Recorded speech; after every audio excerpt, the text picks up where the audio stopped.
Hello and welcome to another episode of Video Game Logic. Today's show was recorded on September the 19th, 2017. I am your host, Gaming Psychologist, and joining me, as always, the boy with the dirty mind.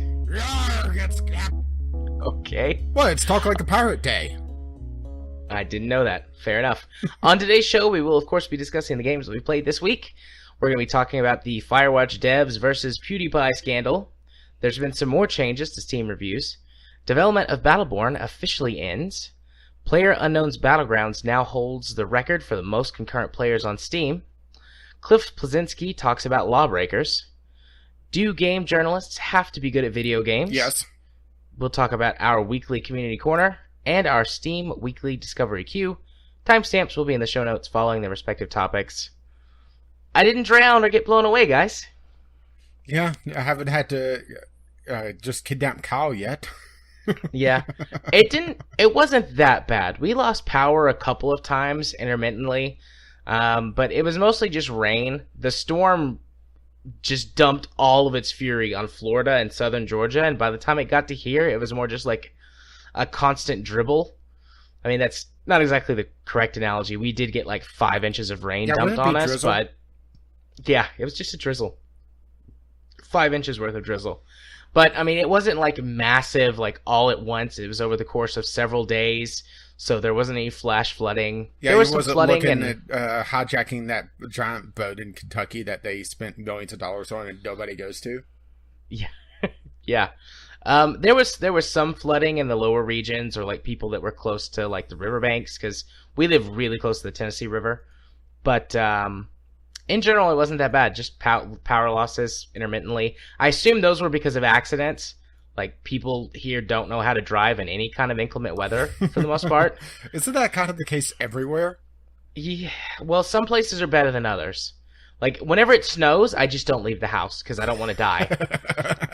Like, I can drive in snow, like, okay, because I've been in Colorado a few times when it snowed, and I've just kind of had to figure out how to drive in the snow. But I'm not really good at driving in the snow. But I guarantee you, if you went and asked every single one of my neighbors, they'd be like, yeah, I'm driving in the snow, no problem. And then they'd have a wreck and kill people. So, when it snows, I just don't leave. But yeah, we didn't get blown away. When the weather outside is frightful.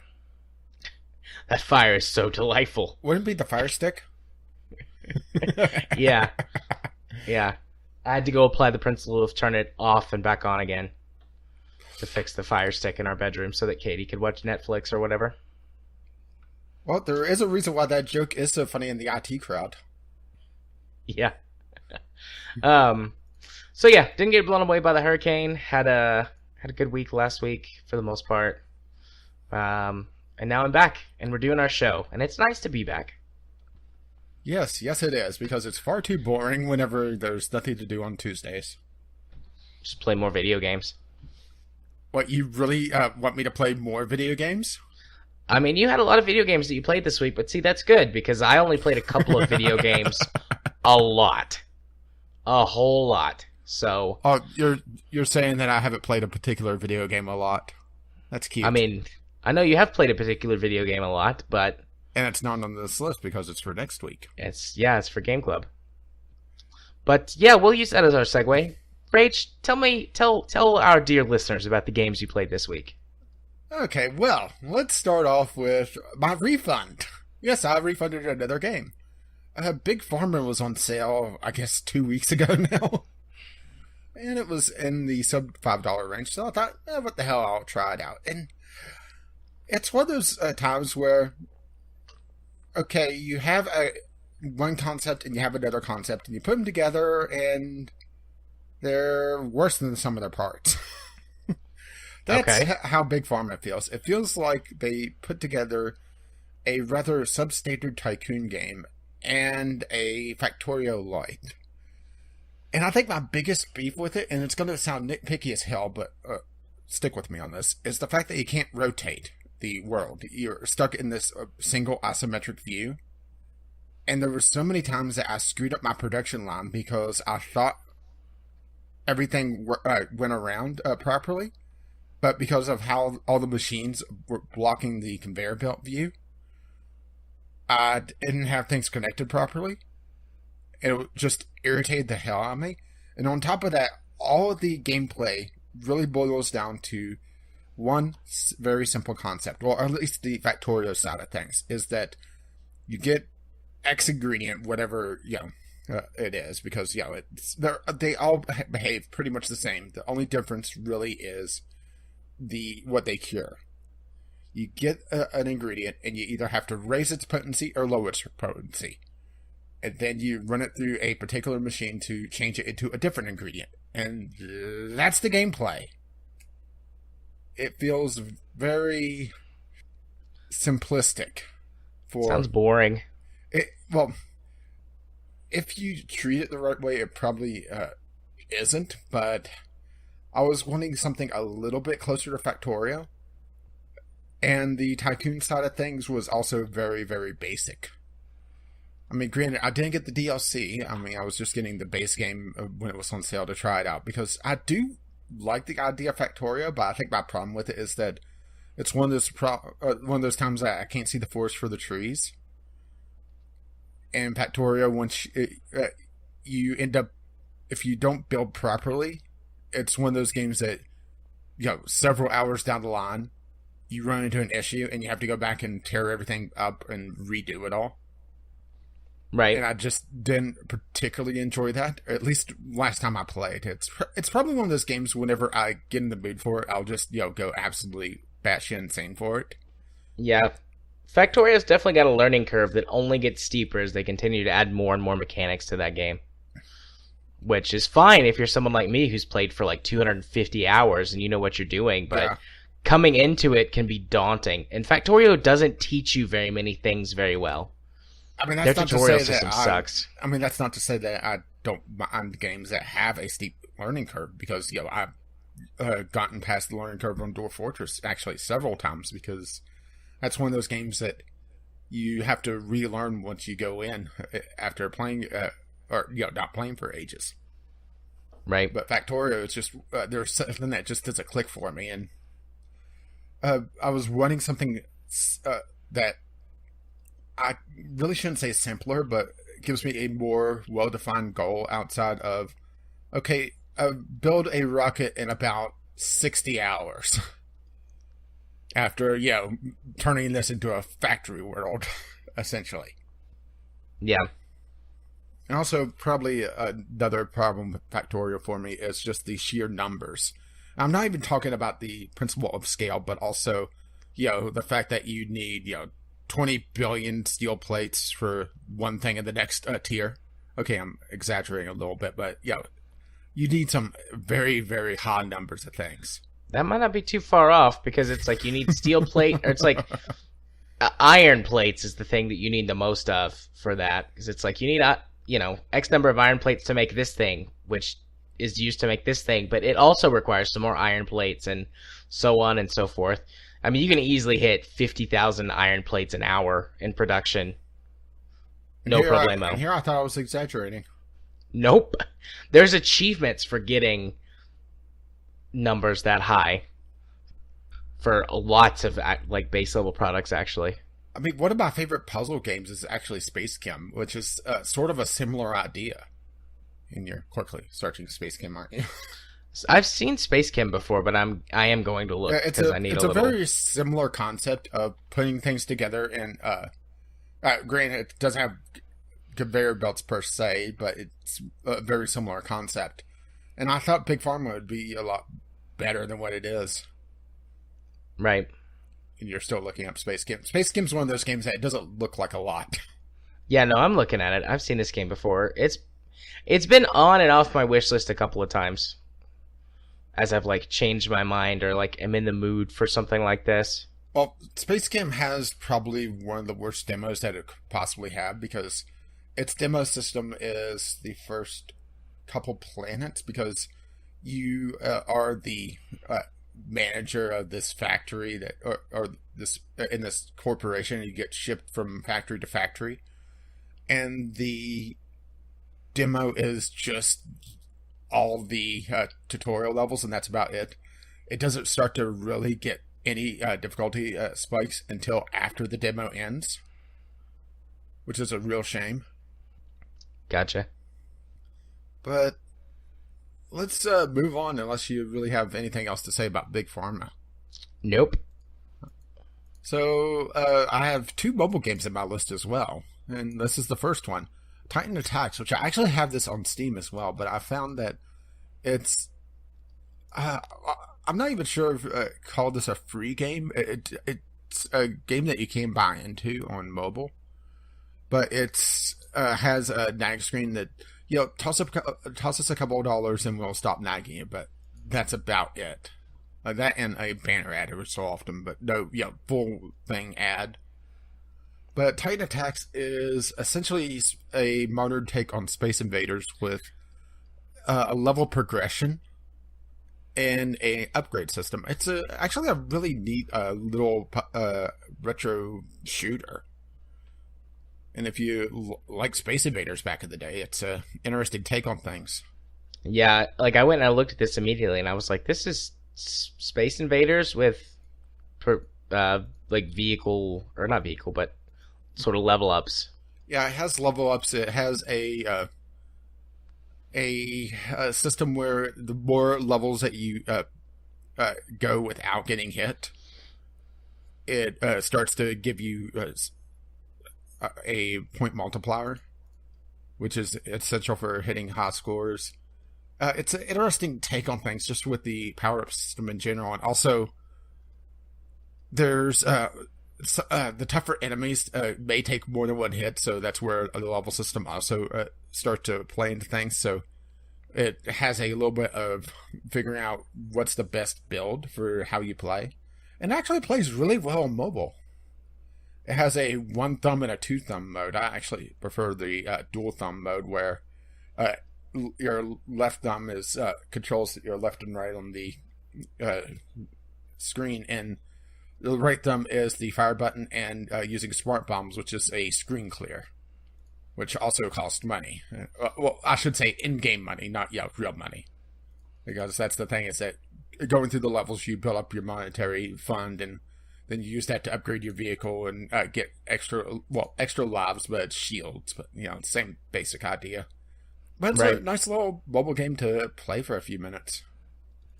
Sweet. And I actually really like Puppy Dog Games as a developer. They have a lot of retro games on Steam, and this is one that they have on mobile. Yeah, we've talked about them before. Yeah. Their entire library. Yeah, they have one other game that looks like it's a match 3. Actually, it looks like they changed their, or at least on the Google Play Store, it's Shaven Puppy Limited. I'm not sure if they changed their name or if that's, just their mobile division. Looks like their other game doesn't do nearly as well. It's some sort of weird match 3. Odd. But Titan Attacks is worth it if you want something to play quickly. Speaking of games to play quickly, let's move swiftly along to the next one. The Wolf's Bite, the first Sunday sampler on my list. Okay. This is a choose-your-own-adventure board game. Okay. You have 2 choices. You could, 2 sides you could play. You could either play as the Big Bad Wolf or the 3 Little Pigs. The Big Bad Wolf, after failing his residential demolition company, and no, I'm not joking, that's what they call it in the game. After failing to break into the residential demolition business, he decides to open up a restaurant.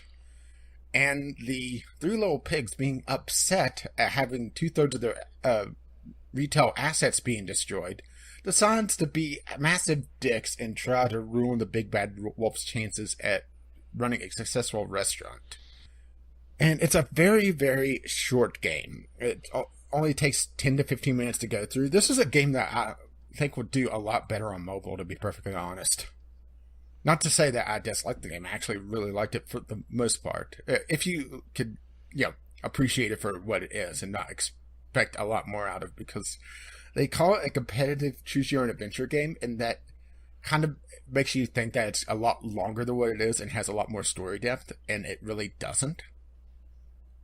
But the idea of the game is that the Big Bad Wolf is trying to build up his his monetary fund, his reputation, and also improve his restaurant. By the end of the week, when a big-time food critic comes in to do a review on his restaurant, while the Three Little Pigs tries to ruin his the Big Bad Wolf's reputation, ruin his restaurant, while also getting money themselves and building up their own reputation. And depending on the final state of both the Big Bad Wolf with his restaurant and the Three Little Pigs with their how much money they have and how much rep, gives you different results. And it does feel like a game that's aimed for kids, particularly with just the storybook theme. I think it would be something that you would enjoy playing with your kid, to be perfectly honest. Yeah, he does like storybooks. The probably the most unkid-friendly or unkid-safe thing is that the Three Little Pigs may go drinking. Oh, that's fine. I know some people, go absolutely nuts over certain things or certain words. We'll get to that later. I'm totally gonna say it, just so you know. I'm not. You're gonna say nincompoop? Yeah, something like that. Oh, we are so gonna get banned from YouTube. Yeah, we are. Let's do it. Do it live. But there's really not a lot to talk about on the Wolf's Bite, just because it is a very short game. My biggest problems with it is that I'm a little concerned about just, how much meat there is on the bones, if you pardon the kind of the turn of the phrase there. Because short games, on top of everything being kind of random events, and the fact that it is kind of random, but, if it's aimed for kids, that's fine, because, it kind of takes the element of skill out of the equation, right? Yeah. And the fact that it's more, story-driven, or it's semi-story-driven, I should say, because there is a bit of story in it, but it's not, visual novel-style story. And also, and this is going to be probably my biggest nitpick of the evening, is that it could really use some anti-aliasing. And the only reason why I say that is that the very first thing you see in the game is the title screen, and for me, it was a jagged mess because I was at 1080p and it's not made for 1080p, so it does the scaling improperly. Okay. I mean, it's not game breaking, it's just one of those things that it's the title screen. It has it where the Wolf's Bite is a sound on the Big Bad Wolf's restaurant, and it's swinging, and it just gets jagged as hell. Nitpicky as hell, but I have to be negative, right? Absolutely. That's what you do. And it's also literally the first thing I saw in the game. It's like, wow. This looks cute. I think I'm gonna put it on my wish list and bump it up towards the top. Because, I say this from time to time. My kid is getting more and more into games as we go along.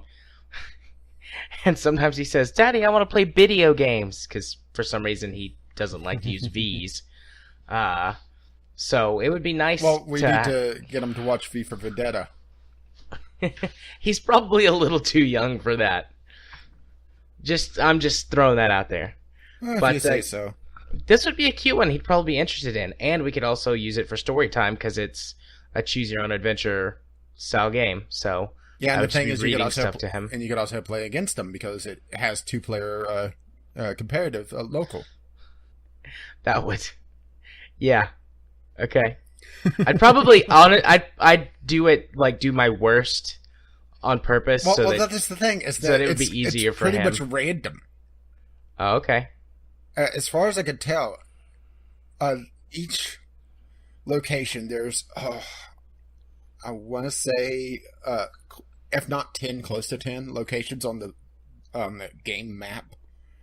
I mean, it's handled like a board game, so there's different locations to go to.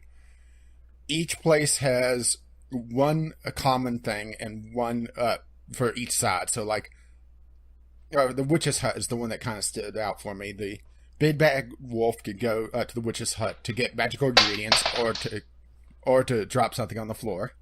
Yep, I don't know what I just knocked on the floor, but I knocked something on the floor. Sure hope that's not important. But he can go get magical ingredients or get his fortune told. While the Three Little Pigs can get their fortune told or to put a hex on the big bad wolf. And the outcome of those are completely random. So you could have a hex be put on the big bad wolf that backfires on the three little pigs, or that gives the big bad wolf a bump because it backfired that way, or he could lose everything. So like I said, it's completely random. It would be tough for you to do your worst when it's random like that. Only thing that really has my concern on it is just the fact that how many outcomes can there be? I started to see the same things repeated over and over again after just a few playthroughs. But it also, right.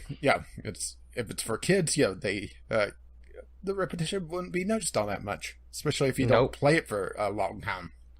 Not by the kids, anyways.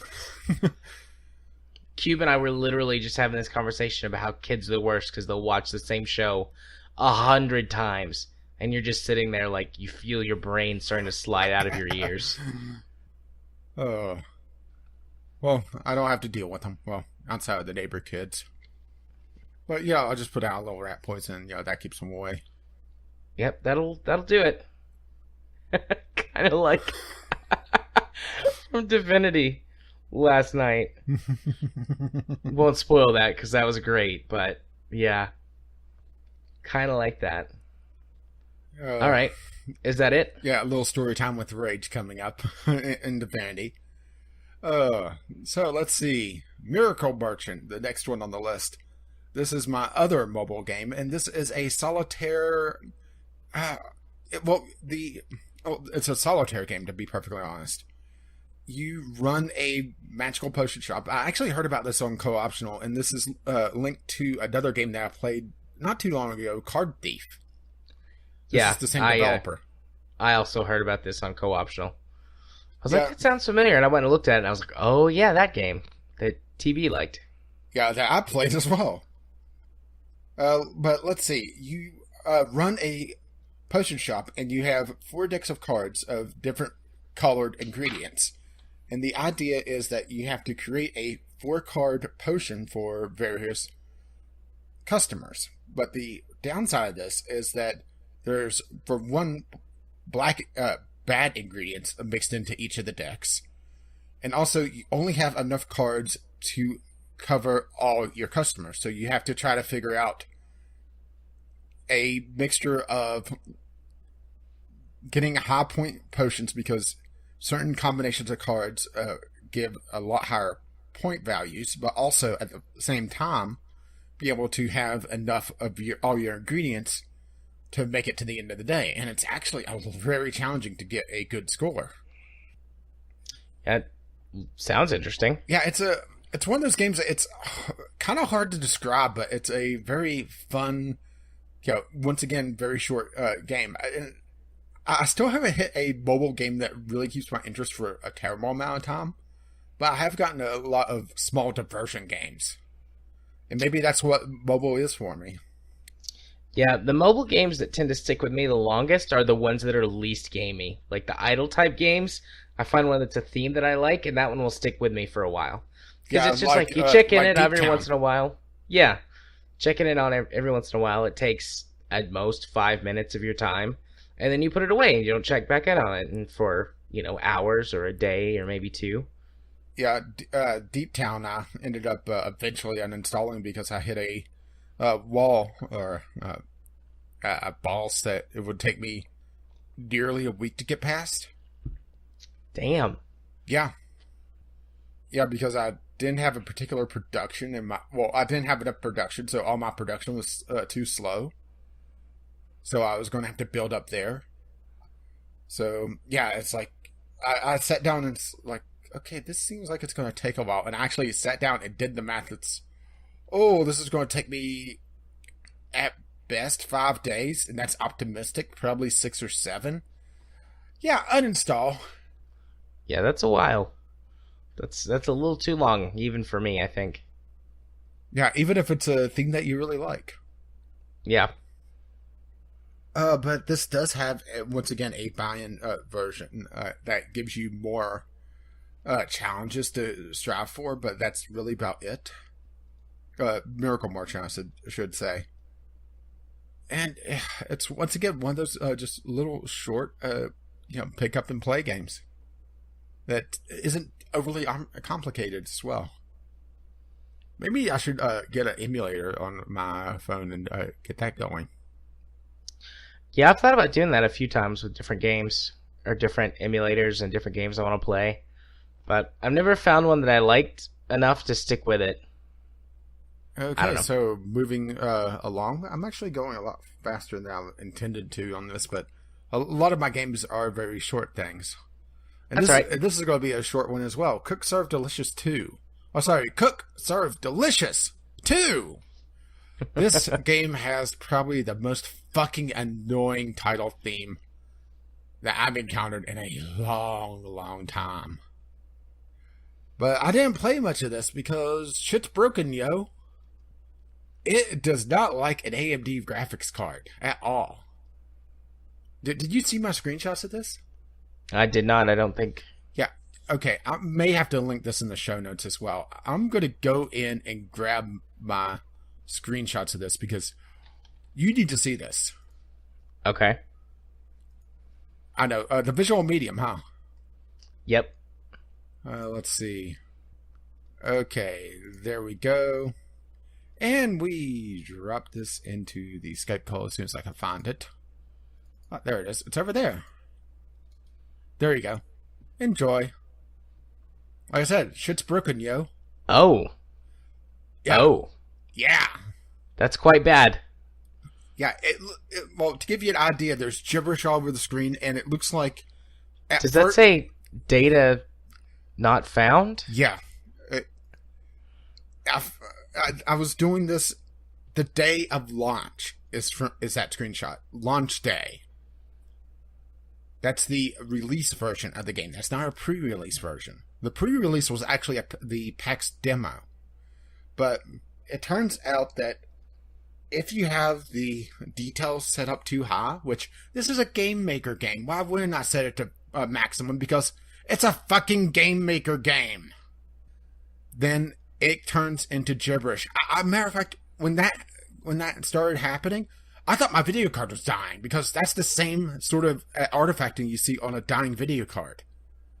And it got me to update my drivers. It got me to update Windows because I had a Windows update as well waiting on me. And then I started poking around while everything was updating. It's like, oh, it just doesn't like AMD at all. So, didn't do a video on that. Yeah, I would imagine not. But it does talk about gyrating pickle whenever it's saving, so that is one saving grace. Aw, yeah, gyrating my pickle. But it does make me wonder, just of how is that a acceptable release date? I mean, granted, it is something that only happens on AMD cards, as in literally all of them, because there was a topic on the discussion forum, and it was pretty much every model of AMD card was doing this. What are you doing? I'm looking up to see if I can quickly find how much market share AMD has. Well, the best way would be the Steam stats. And then hardware, software survey. Let's see. A video card by usage. ATI, which is AMD, has 18.83% market share as of August 2017. That's not too shabby. I mean, because there's more. I mean, there are more manufacturers than just Nvidia and AMD. Yeah, Nvidia. They're just the biggest ones. Yeah, Nvidia has 67.62. Sorry, the text is kind of small on this. ATI, which is AMD, has 18.63. Intel has 13.41, and then other has 0.34. Yeah, that's basically 20% market share. That's pretty good. It's pretty good. I mean, Nvidia is a giant, but 20% is not bad. So yeah, that's roughly 20% of gamers can't play your game. That's not very good. Matter of fact, Nvidia has been getting a bit of a increase on the. Well, this is also the Steam hardware survey. So this is literally the people that enable that whenever it pops up. So, but yeah, that's still a pretty good idea. As a matter of fact, it gives you the overall general baseline hardware is Windows 10 64-bit at 50% usage with 8 gigs of system RAM at 42%. Intel CPU speed, a CPU with 3.3 to 3.69 gigahertz speed with 20%, with 4 CPU cores at 57%. And the most common is a NVIDIA GeForce GTX 1060. Interesting. I'm above the 50% mark in all of those categories. Yeah. Because the 480 is more powerful than the 1060. Yeah, with a gig of video RAM. Yeah, I've got 8 of those. 8 of them VRAM gigs. I don't know why I just did that. Don't worry. Don't worry about me. I'm just here. But are you? Yes. But yeah, it's just one of those things that this is a game that's been delayed several times, and also when it released, it had several features disabled because they were too bugged. You only get one first impression. And pushing out a buggy, shitty release, unless you're No Man's Sky and actually have the capital to fix it after, lying to everyone, it's going to leave a bitter taste in everyone's mouth. It's not well done. They did serve it up, but it definitely wasn't delicious. But it was the number 2. It was a number 2. Oh, it was number 2. It was the number 2. Sorry. Anyways, carry on. Oh, don't worry, I have been. Fair enough. Alright, so last one on my list, unless you want to talk about a broken-ass game some more. Nah, I'm good.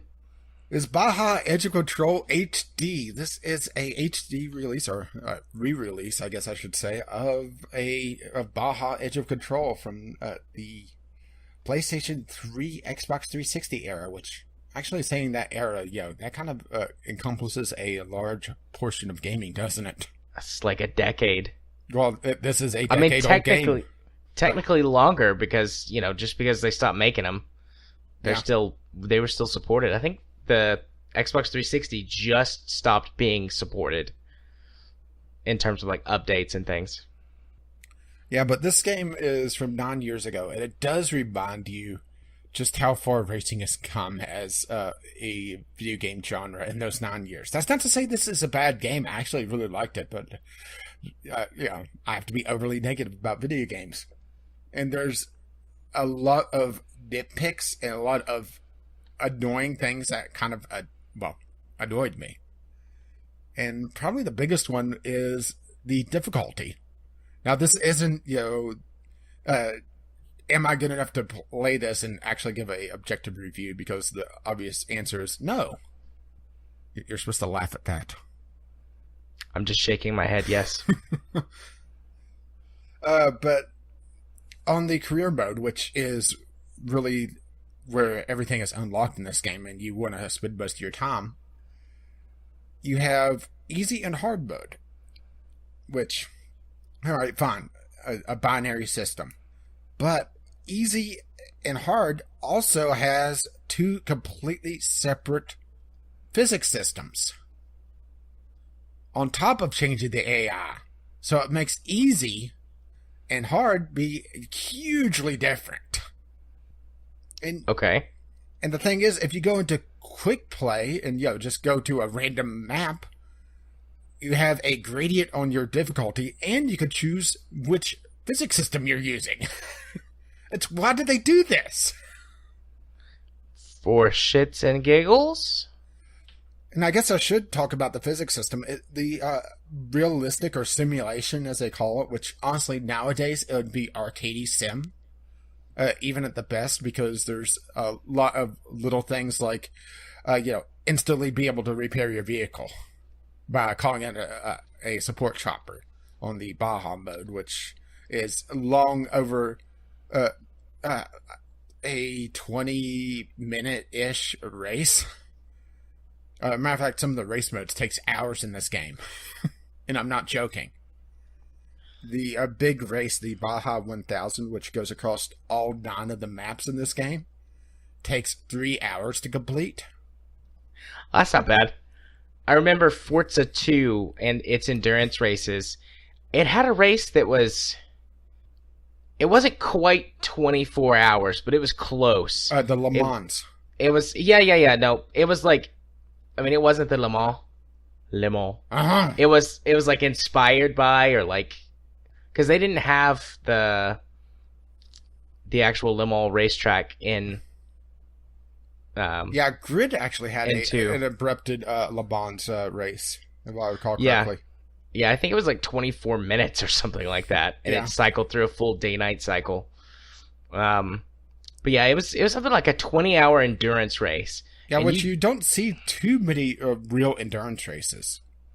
Yeah, there was a long time ago. I think it was for the Sega Genesis or the Dreamcast, like an actual Le Mans game. And it was 24 hours, and like the only time you could save and turn it off was like whenever you had to go into the pit stop to change drivers, it would let you save it then, and then you could take a break. Well, but that was still like every 3 or 4 hours. Well, this has it where all the segments has a it's the rally system where it's a stage, so you could take a break then. And the thing is that it's still 20 minutes per stage with the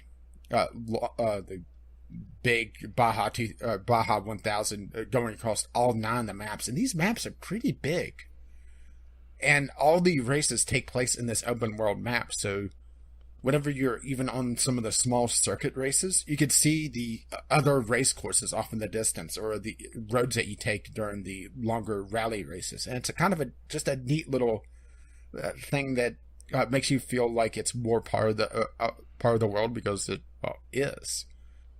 But let's see, another thing that kind of annoyed me about it, and this is once again just old school design that just doesn't really age all that well, is the AI feels like they're playing with different rules than what you are, and that on all the tracks, all the cars feel kind of slippery because you're going stupid fast on dirt roads, and it's kind of that's realistic. It's not a paved road with a Formula One car where you could drive upside down with the damn things.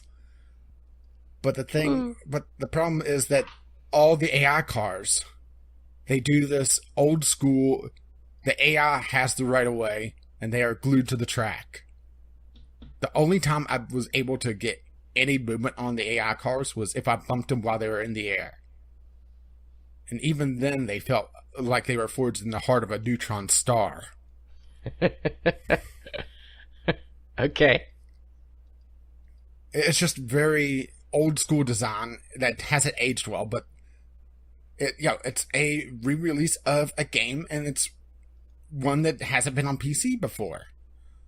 So kind of have to give it a pass, but at the same time, I'm approaching this as a game that I haven't played because I didn't get into that console generation to even play this. And there's not a lot of BAJA games to begin with. Yeah. I mean, hell, even off-road games, you get Dirt and Dirt Rally and Forza Horizon. Fine. The Gran Turismo games have Rallycross in them. Actually, I think they have full rally in them now. Yeah, but this has Rally, this has Hill Climb, which Hill Climb is essentially the circuit racing only on courses made for mountain goats, where you go up and down these stupid high tracks and go off cliffs and try not to wreck your car. They're usually pretty short because they're designed around not so much going fast, but being the least wrecked. Yeah. There's Rally, there's BAJA, which is essentially an extended version of Rally. But for all my criticisms and it being a very old school game, it does hold up, at least in the fun factor. It's not exactly, the most graphically impressive, and there is some detail pop in, which I wish they fixed, because it is a little distracting to see, trees go from their far off level of detail to suddenly being very detailed. Yeah. It doesn't look too bad, though, even to be a game that's almost a decade old. Yeah, it's 9 pretty years good. old, if I recall correctly. And also something else is that it doesn't really have tutorials at all. It has a brief video for each of the game modes to tell you, okay, this is what happens in this game mode. And and it does briefly say if you have a flat tire, you can pull over and break out your spare to instantly fix it, or call in the support helicopter to fully repair your car. But that's it. It's one of these games that feels like it's designed around having a manual to be able to look up stuff, and there's no link to the manual on Steam. I had to go and look up the Xbox 360 version to find out that there's such a thing as suspension preloading, which is something that is kind of a holdover from their ATV versus trying to think of the other half of that title. It's, ATV versus MX Unleashed? Yeah, I think that's it, because that's from the same developer. And that's something else that kind of takes it out of the simulation range, is that able to load your suspension to compress it to be able to essentially launch your car farther. Doesn't work like that in real life. Not without a very expensive and complicated rig to set it up. Or at least with that attitude. Yeah. And even then, it doesn't work all that well. Usually they just do that for, movies to get cool shots. Yeah, but now they just do it with all CGI. Yeah, nowadays it's just, the actor sitting there with a steering wheel going... and everything else is put in. But overall, I like the game. It's just, I'm nitpicky, especially looking at an older game and not really playing it before, so I don't have the nostalgia factor to compare it to the old version. So I had to approach it as a newer title. But right. If you like off-road racing and have interesting ideas of how cars should go, as in through the air and skipping across the road like a pebble across water instead of driving. I mean, they are very apt when they say edge of control, particularly with the simulation driving, because you're more trying to just control where your car is skipping around, which is realistic. That's how those cars run. You're trying to just figure out how to bounce your car around instead of actually driving it.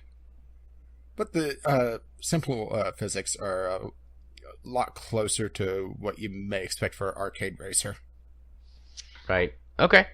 Cool. Well, is it my turn? I think so. Sweet. My list is real short, and I don't know how much I'm going to talk about them. Because I played XCOM a lot. 40 hours in the last couple of weeks. Because I've been doing my... You do realize that you have other things that you're supposed to be playing right now, right? Yeah, I've played it a lot. I'm good. I know what I'm going to say about it. But anyways, yeah, I've been playing XCOM a ton. And I've recorded several episodes of my VGL series. You can check that out over at Gaming Psychologist on YouTube. Ding! Ding. But I'm going to specifically talk about the Long War mod. Because when I went to actually start officially recording, I thought I had everything all worked out. And then I realized I had some mod issues, compatibility issues that were causing the game to crash. And during the tutorial mission, which I really wanted to show for just story purposes, and it didn't dawn on me until after that I could just get that from YouTube and put it on my, put it in a video and be like, hey, I got some footage, and now here it is. So I just was like, you know what, screw it. I'm just going to go with the Long War mod, which includes all of these other mod packs that I want to use, and it's all packaged together in one thing that should work, and it does. So now I've been playing XCOM with the Long War mod, and boy, does that change XCOM a lot. They implement a whole bunch of stuff that was in Enemy Unknown, which is in XCOM 2. Aside from a few like special items, generally whenever you purchase like an upgrade to like a weapon or an armor set, it gets applied to your whole team. But this takes it back to where you have to purchase individual weapons and individual armor pieces and things like that. It adds more enemies, more varied enemy types, smarter AI. Makes things like your soldiers aim worse by default. Like, it applies some of the things that are present in the harder difficulties, but it applies into the lower difficulties too. So your starting rookie soldiers are just cannon fodder. You have to really protect them, or basically just load them up with grenades. And that's the only way they can kill anything, is just by blowing it up with a lot of grenades. Yeah, I've been there. It reduces the amount of loot that you receive from every mission, period, which makes progression a lot more difficult because you don't have the corpses that you need to do the autopsies to unlock the technologies and etc. So you spend a lot more time using the crappier starting stuff and fighting stronger enemies as you go along, just praying for a mission that says it has full salvage. And that causes you to take some more chances too, because a lot of times the missions that give you full salvage don't give you a good time to infiltrate. So there's one system that I love. I love this system. So you can do multiple missions at once. You can field as many missions as you have troops to field missions for. I'm not sure if there's a hard cap. I have enough soldiers in my non-recording playthrough to do 4 missions at a time, fully loaded out, if nobody's wounded. But there's now this infiltration meter, which the higher the meter gets, the sort of easier, and I'm making air quotes, the easier the mission gets, which basically it just reduces the number of enemies that are in the mission. And then if you're able to get it past 100% by either spending intel to give yourself a boost, or if you have certain pieces of equipment that speed up your infiltration timer, then the enemy enters what's called a vulnerable state, which really starts to tip the odds in your favor by taking away the higher level enemies and things like that. But it's sort of like a risk reward. It's like, well, if I want to infiltrate this mission and make it easier, I'm going to get less loot, period, regardless of what type of mission it is.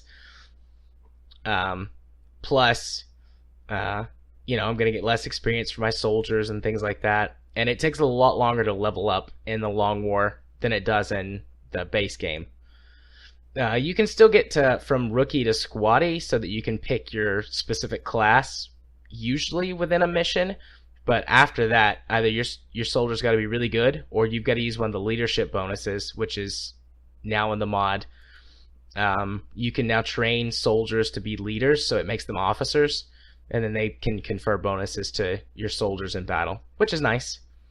My favorite one is the one that makes soldiers more likely to go to bleed out instead of just dying instantly.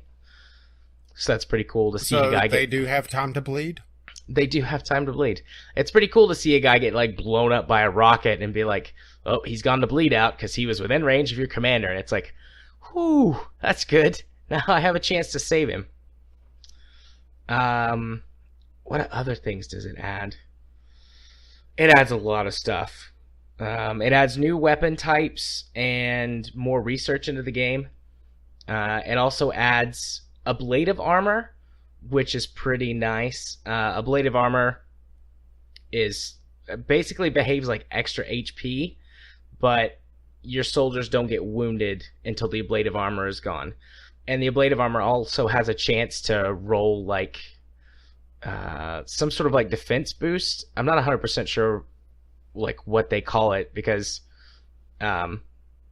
it can soak up all of the damage from the attack into 1 point of ablative armor if the roll goes in your favor. So an attack that might do 9 or 10 damage will just do 1 point of damage and blow off that section of ablative armor, which is what ablative armor is supposed to do, but it doesn't do that for every attack. But like, you'll get this thing called protected, and it'll only do 1 damage to the ablative armor as opposed to all the other damage soaking through. Please tell me the ablative armor goes ping whenever it falls off. It doesn't. It does not. That'd be pretty good. That's how I build my cars in Crossout. They have a bunch of ablative armor. Granted, it doesn't go ping, but it starts shedding off. Yeah. It adds more utility slots to all of your troops, so now everybody can equip multiple grenades by default. and can equip ablative armor and health vests. Like, there are these special vests you can get from the base game. So, I mean, they've carried them over. But they confer special bonuses to your soldier, and by default, they also give health. So, you can really stack some health onto your troops, which you pretty much have to do until you get the first set, or the first armor set, which gives, like, I think it's 9 additional health points. And then certain soldiers can actually get armor from it. But that's... I mean, you need all this crap. Your soldiers receive less health when they level up, too, so you're a lot more dependent on gear than in the base version of the game.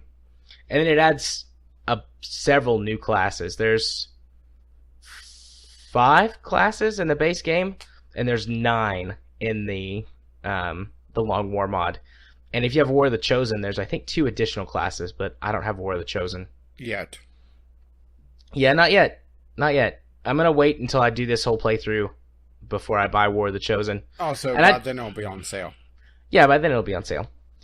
But, I mean, there's more things that I haven't talked about, and there's stuff that I don't quite know as much about because I'm nowhere near as far, despite having played this one campaign for, like, 20 hours.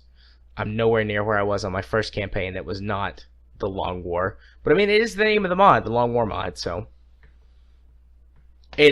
It's really good. It's like 2 different games, basically, that share the same aesthetic. I don't think I'll ever play XCOM without the Long War mod ever again. You know, it's something like this that would have really saved the Creation Club. Yeah, absolutely. I actually donated money to the Long War mod people. Like, I sent them an email and I was like, hey, this, I'm sure you've heard this before, but this literally changed my experience of how I play XCOM, and I can never play this game without this mod again. I'm probably going to go back and play XCOM 1 as well with the Long War mod to see what changes it makes to the original game. Well, why do that? Just go and immediately lose, and then, you know, you have your canon intro to XCOM 2.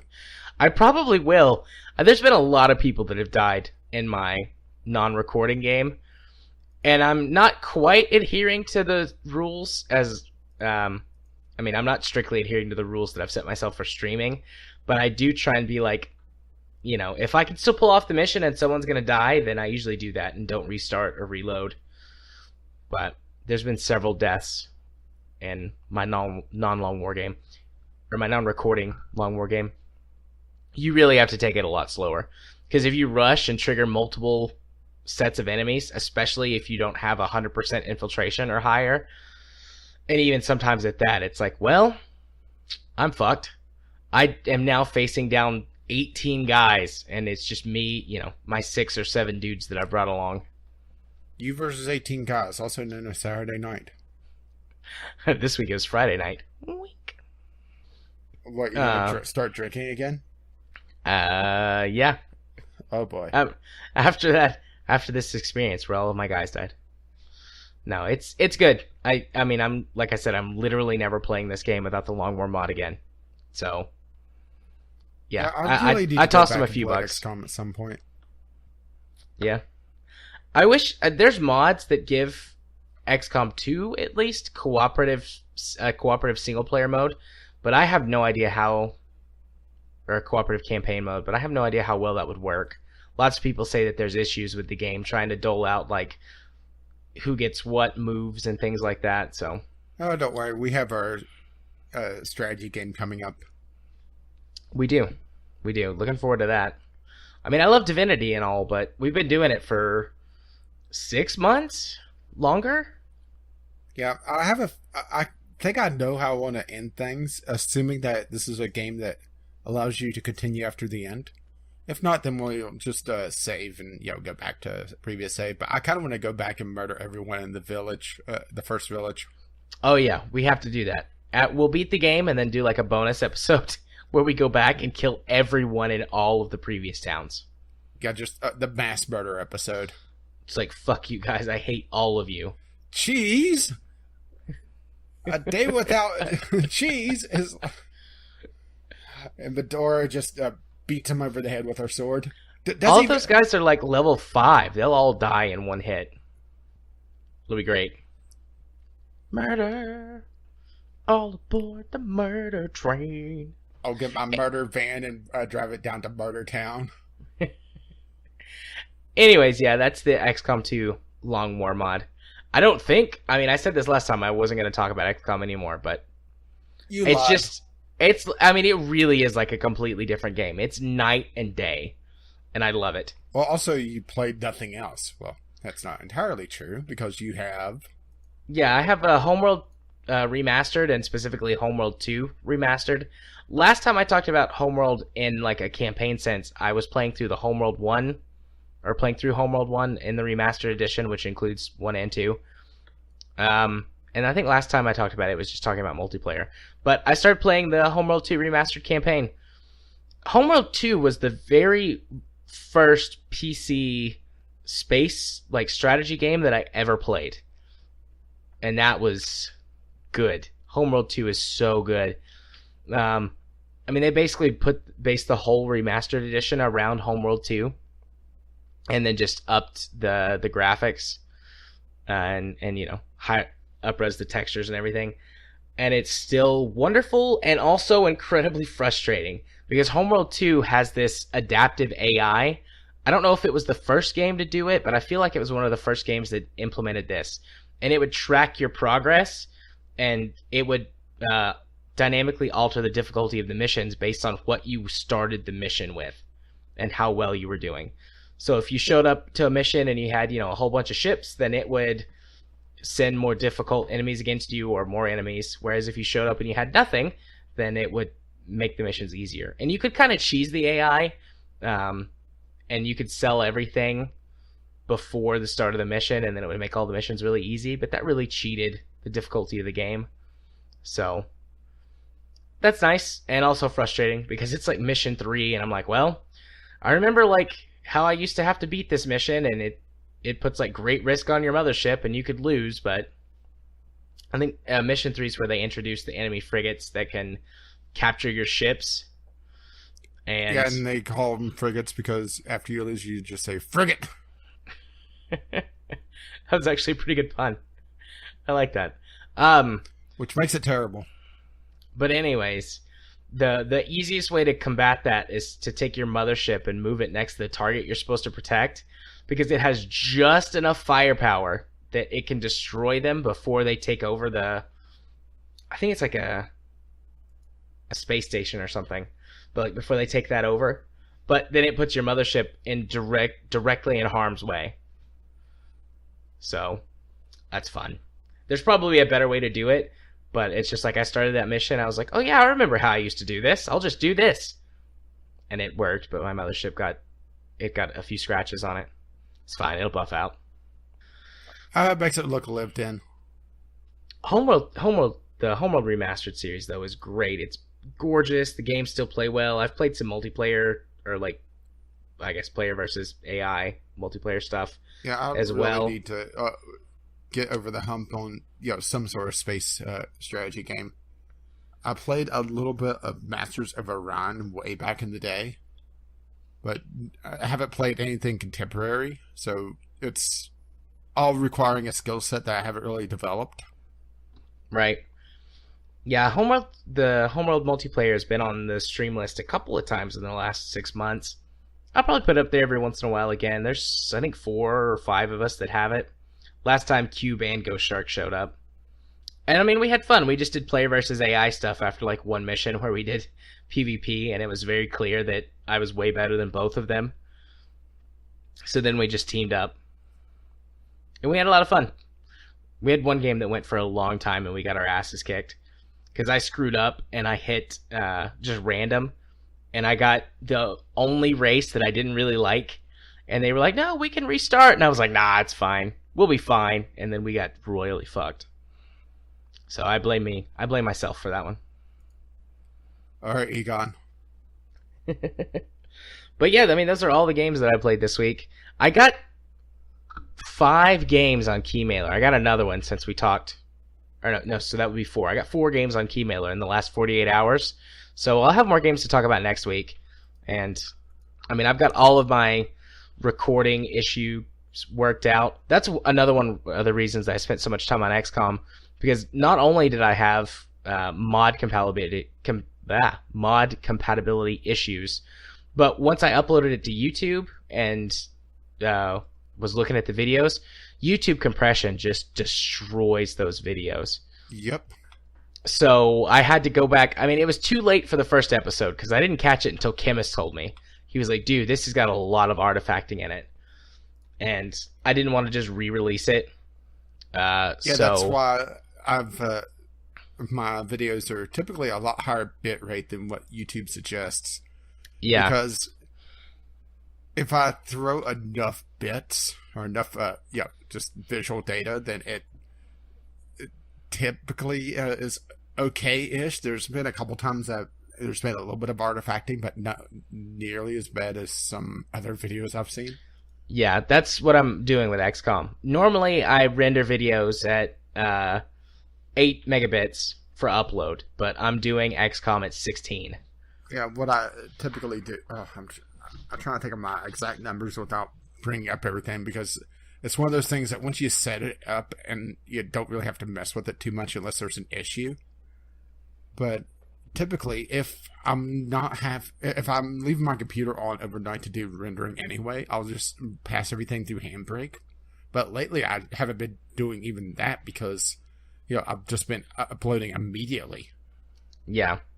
Yeah, I started out originally passing things through Handbrake, but I don't do that anymore. It doesn't save that much time. It's only whatever, my computer's staying on anyway to do something else. Yeah.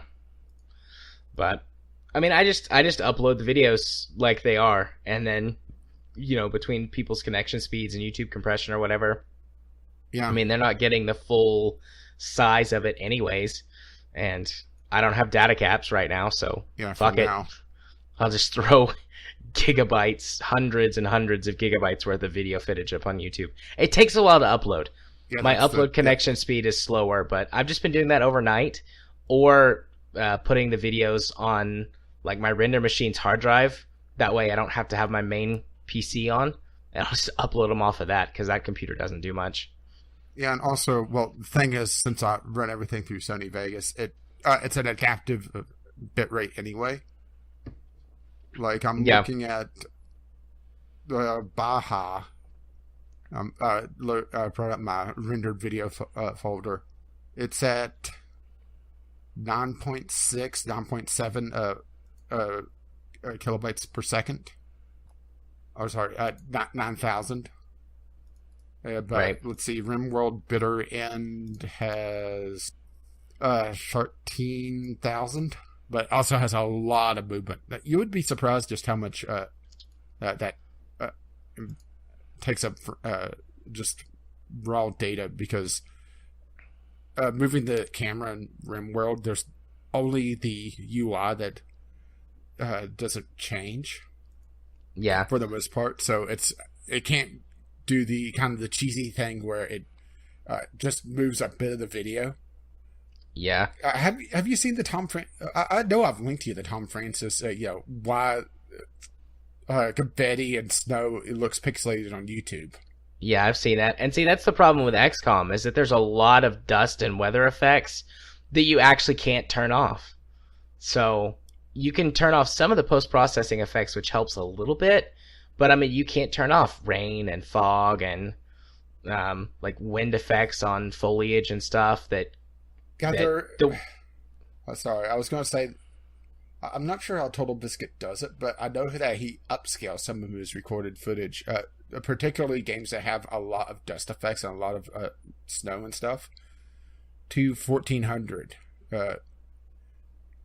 In that way, whenever you're watching it 1080p, it still has the higher bit rate. And it's not as compressed. I'm not sure how he does it precisely, but I know he's talked about it a couple times on various videos. Well, XSplit allows you to record at any resolution you want, and I could record at 1440p, or I could record in 2K. I don't know if I can do 4K. I don't remember if that option is in there, but I think if you're... I just hate to even think of those file sizes. Well, that and XCOM, I can't record using what I normally do, which is I use GPU rendering. But XCOM doesn't like the AMD Vice codec that it uses to do GPU rendering. So there's this constant stutter. It's terrible. So I have to do CPU rendering, which, given how many effects and everything that's going on, the CPU actually is under a lot heavier load than I initially thought. And so I had to play with my settings a lot to get this game. Oh my. I've probably spent 12 hours figuring out how to record XCOM. That's how much I wanted to do this series.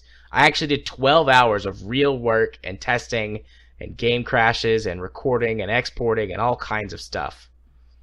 That's how much I care about this. That's pretty much how I set up RimWorld. I'm not joking. It is a lot of work to set up everything. Yep. Nope. That's fair. Absolutely. I just usually don't give a shit to do that much work. Normally what I would have done after the first testing, like, I would have given it a couple of tries, maybe an hour's worth. And, like, if it hadn't worked, I just would have said, fuck it, I'll try a different project. But I was like, no, I'm going to figure this out because I love this game and I want to do this. We're going to do it. Yeah, I did it. I did the thing. And I've got it figured out now. So as long as there are no more problems, no new problems, episodes 4 and 5 and 6 and etc. have been recorded in all the proper ways, have been exported in all the proper ways. Because episodes 2 and 3 are better, but because I didn't record at the right settings, there's still a little bit more artifacting than I would like, but way less than the first time I did those videos. So, I would consider it acceptable. And if that's how all of the videos were, I think I would be okay with it, but since I was able to figure out a better, higher quality thing in the process, I'm just doing the higher quality thing. Yeah, I think people don't realize just how much work YouTube is. People tend to think, oh, well, just, flip on the recording software and say semi-funny things for a couple hours. Which that in and of itself is really hard to do. That is, for most people, a learned skill. Yeah, at some point I'll be able to do that. Thankfully, for XCOM, you don't have to really try and be very funny. I mostly just talk strategy, like, oh, I could go over here or go over there. And then occasionally I go, fuck, whenever I mess something up. Like in episode 2, which is going to be released before this comes out, it adds a bunch of, the Logworm mod adds a lot of new assets and things, and it adds a lot more, like, explodey, destructible environmental stuff. But I hadn't been on a mission with a train that also has fuel cars on it. Uh-oh. So I mean, trains make perfect cover. They're indestructible objects by default, and then no line of sight passes through train cars. So everybody had been hugging this train as they're going towards the objective. And I get to the objective and I discover like 3 squads of enemies. And it's like, all right, let's get ready to fight. And then it's like, there's a little explodey icon, like indicating that I can shoot something explosive and blow it up and hurt enemies. And it's the train's fuel car. And several of my soldiers are grouped around the train, that train car. And I just went, fuck. Because I'd accidentally damaged it with a grenade too. So it was already almost exploded. Like, it was a miracle I didn't kill 6 people. 6 of my people. I pulled it out though. Everyone lived. Nobody got exploded by the train that was on my team. Thankfully I discovered it at the beginning of my turn. And the enemy didn't think to blow it up. Well, they were just sitting there, waiting for your turn to end so they could take their turn. The aliens may be evil, and they may want to enslave and have enslaved humanity, but they are also very polite. They respect the rules of engagement. All right, I take my turn, then you take your turn. No, I get to go first. I always get to go first. And they're dressed up like superheroes for some reason.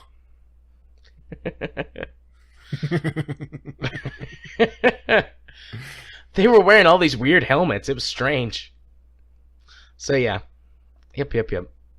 YouTube can be hard work. If you want to do something right, it's hard work. If you don't give a fuck, it's easy. Which is why this podcast is so easy. Because I don't give a fuck. What the fuck? That's not true. It's not true. I give many fucks about this show. Yeah, at least 2, maybe even 3. All right. Well, those are the games that I played this week. Well, actually, in the last 2 weeks. Yeah, so speaking of giving a fuck, do we move on, or do you need to go in the elevator? No, I think I'm good for a little bit longer. All right, so speaking of fuck, let's move on to our first topic. Yeah, the Firewatch devs are DMCAing PewDiePie's stuff because he said the word nigger. You said the N-word. I did. I did say the word. And before we go on, because of the society we live in, I have to give a brief explanation. I don't condone racial slurs and racial profiling and that sort of thing, but in order to sort of demystify and deconstruct these concepts, dancing around a word when we're going to have a critical discussion involving the word is not helpful. And words only have power because we give it to them. And as long as you're not flippantly using the word or not using it in its original context, it's fine. Well, we have to be able to have these discussions like mature adults. Also, when this whole kerfuffle started up, I tweeted out that every time I see an article talking about the N-word, I just replace it with a different N-word. I remember that cheating. I just settled on like nincompoop, Nicaragua. Nerd. Nerds! Yeah, that was a pretty good tweet,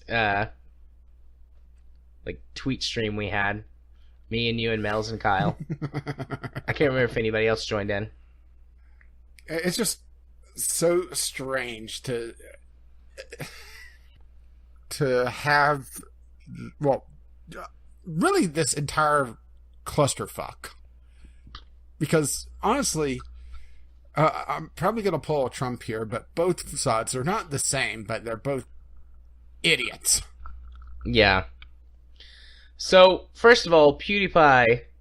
Yeah, which there at least one of the YouTube links has a section of it where it has a vid cap of his stream, because this happened on his stream, and it's one of those moments that I sat there and I watched, I think it may have been Leonard French's video, or it may have been SidAlpha's, or one of the two, because I'm pretty sure both of them are in my list here.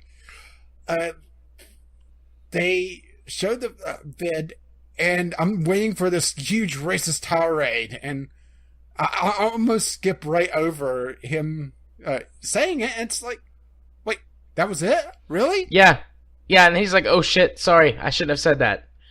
And like, yeah, sure, you shouldn't have said that, but... But this is also PewDiePie.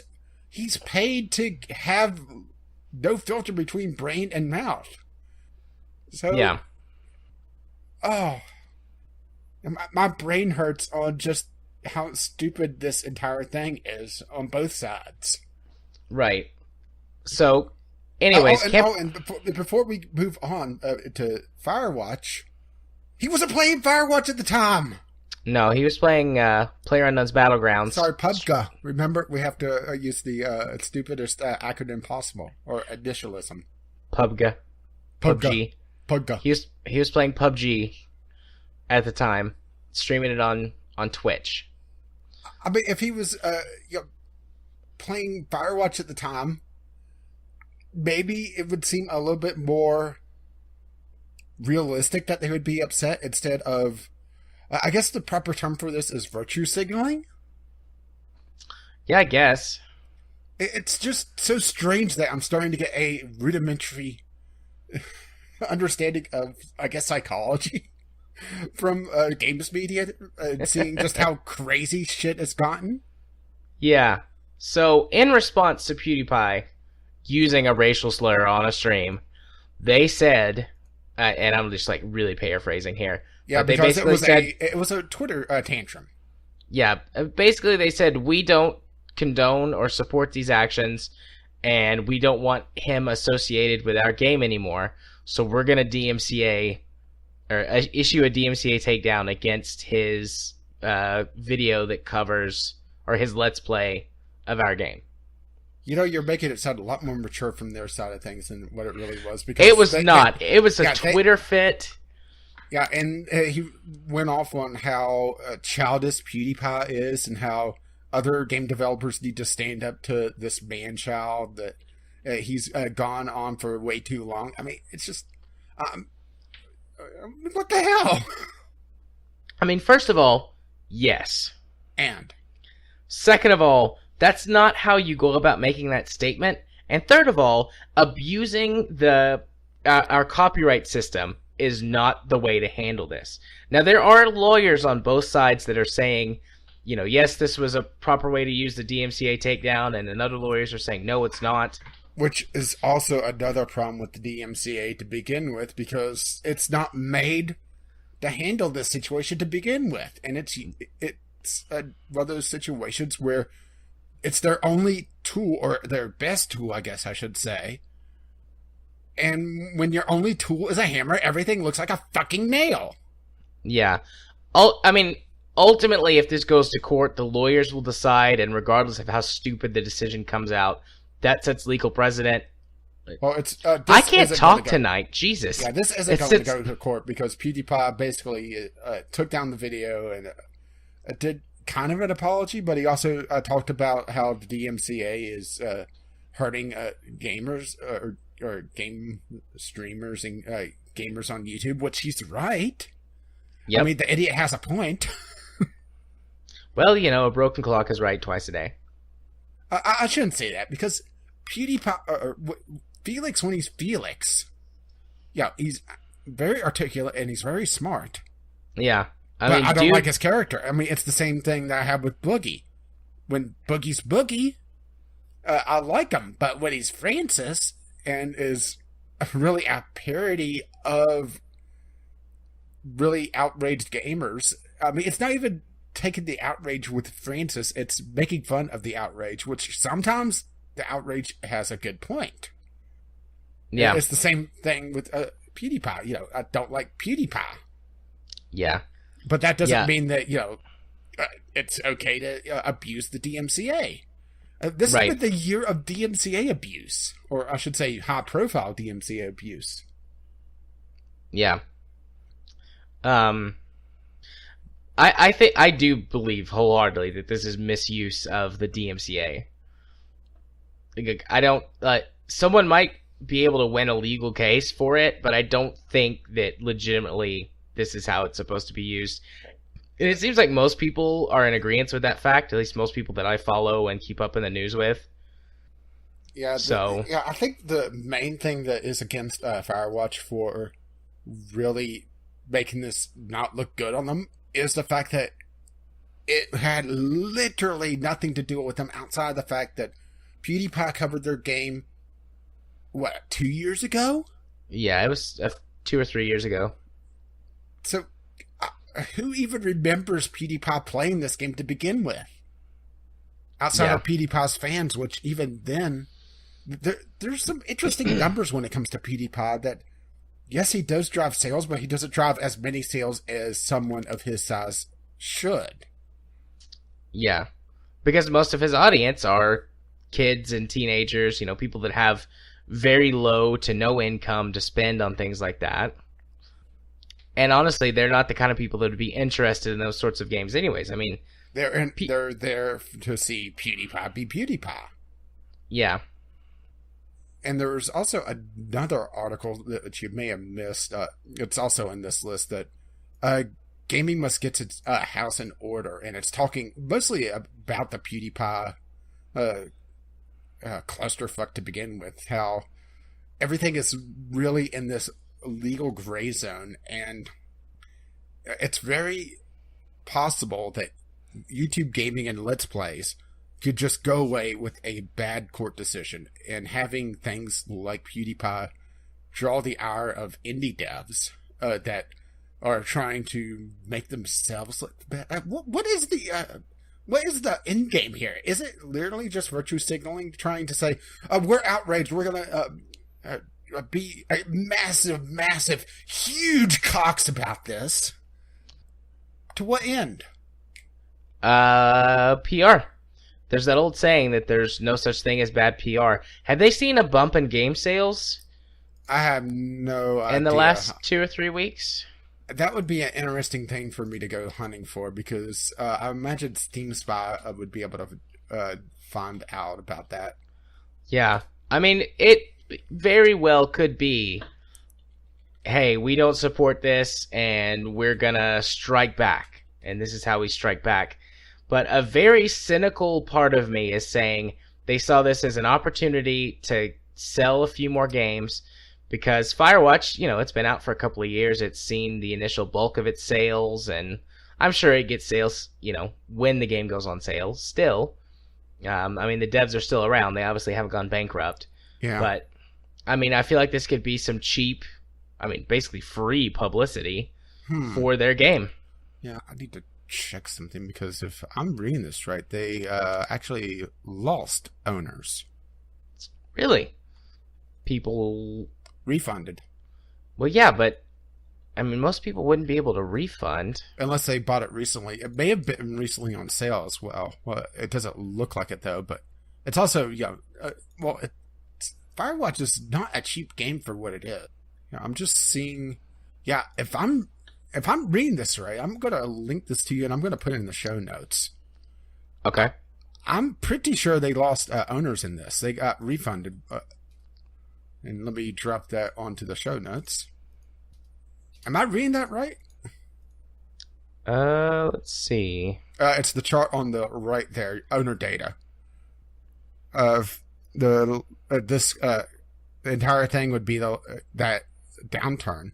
It does look like there was a loss of a few thousand owners from the beginning of the month. But it's gone down. 847 to 759. That's 70-ish thousand less. Yeah, when this started pretty much the beginning of the month. We missed last week, and it started pretty much the weekend before our last recording. So the 7th and 8th, I believe. If I recall correctly. So, yeah, you could see kind of the downturn. You could see a little bit of an uptick, but then a quick downturn. Yeah, but it looks like an audience. During that time, it gained more play time, higher engagement. Yeah, this is such a. It's kind of tough to really tell, but it does look like at least owners went down. Yeah, but that's a lot of owners going down. Yeah. Odd indeed. Yeah, and hourly concurrent users are way down. But then again, that doesn't really matter because it's just a single player game anyway. It does seem like there's really nobody playing it on outside. Until a couple of weeks ago, or was playing even on Twitch. It got a Twitch bump. Yeah. During that time. Yeah, which honestly, here's the odd thing, and here's the thing that really makes me and made me take this off my wish list, is that they just showed that if you do anything that pisses off this developer, it doesn't matter if it has anything to do with their game whatsoever. If you have that game on your YouTube channel, they will eventually throw a hissy fit, because given enough time, you will piss someone off. I think that's pretty much a guaranteed thing. Just give it enough time, and they'll throw a copyright strike at you. Who would want to touch them now? That's a valid point, but that's why I'm a little perplexed about the streamer uptick, is that who would want to touch that when they've already shown that they'll throw a huge fit when they see something that they don't like. Granted, it's probably just due to it being PewDiePie, and they're trying to just throw this huge fit to get attention to them, and also to make themselves look like, we don't support racism. We're going to take out this closeted racist, which they actually called PewDiePie a closeted racist in their Twitter tantrum. Yeah. Oh. You know, I bet the streamers, though, going back to that, are people trying to capitalize on it being in the news cycle. That's probably what that is. I really expected there to be an uptick in sales or something, but I guess not. Yeah, if anything, they lost sales, and oh boy, their Steam reviews took a hell of a hit. I have a hard time believing that they lost like 70,000 users. That might be an error. I don't know. Steam Spy is pretty spot on their users. Okay. Weird. Wish there was some way we could find out more information or verify that. Well, unfortunately, there really isn't. Steam Spy is about it. Yeah. And granted, I really do need to register for Steam Spy because I haven't really done it, and it does hide some things behind the login, but it does show you the owners right there. Yep, I just created an account. Yeah, I just didn't want to do it right now. What does changes show? I'm going to look at it right now. Changes. Jaded, you got your mama's smile. It does seem like it has a hell of an uptick on YouTube, but that's... I would imagine most of that is probably people talking about it as a news feed, because this probably picks up the YouTube tag of Firewatch, and just goes from there, because views in the last week, 1.5 million. What are you talking? I am logged in. Oh. I verified my email. I'm logged in. Here we go. Alrighty. So what are you... what was changes? Or is that just, like, patches? It's change in owners. Alright.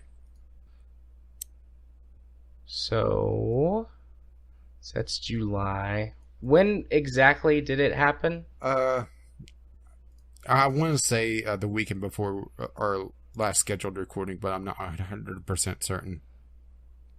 So that would be around the 9th? Yeah, I was gonna guess the 8th or the 9th. I really should have wrote down exactly when this happened, but it doesn't seem to be all that important.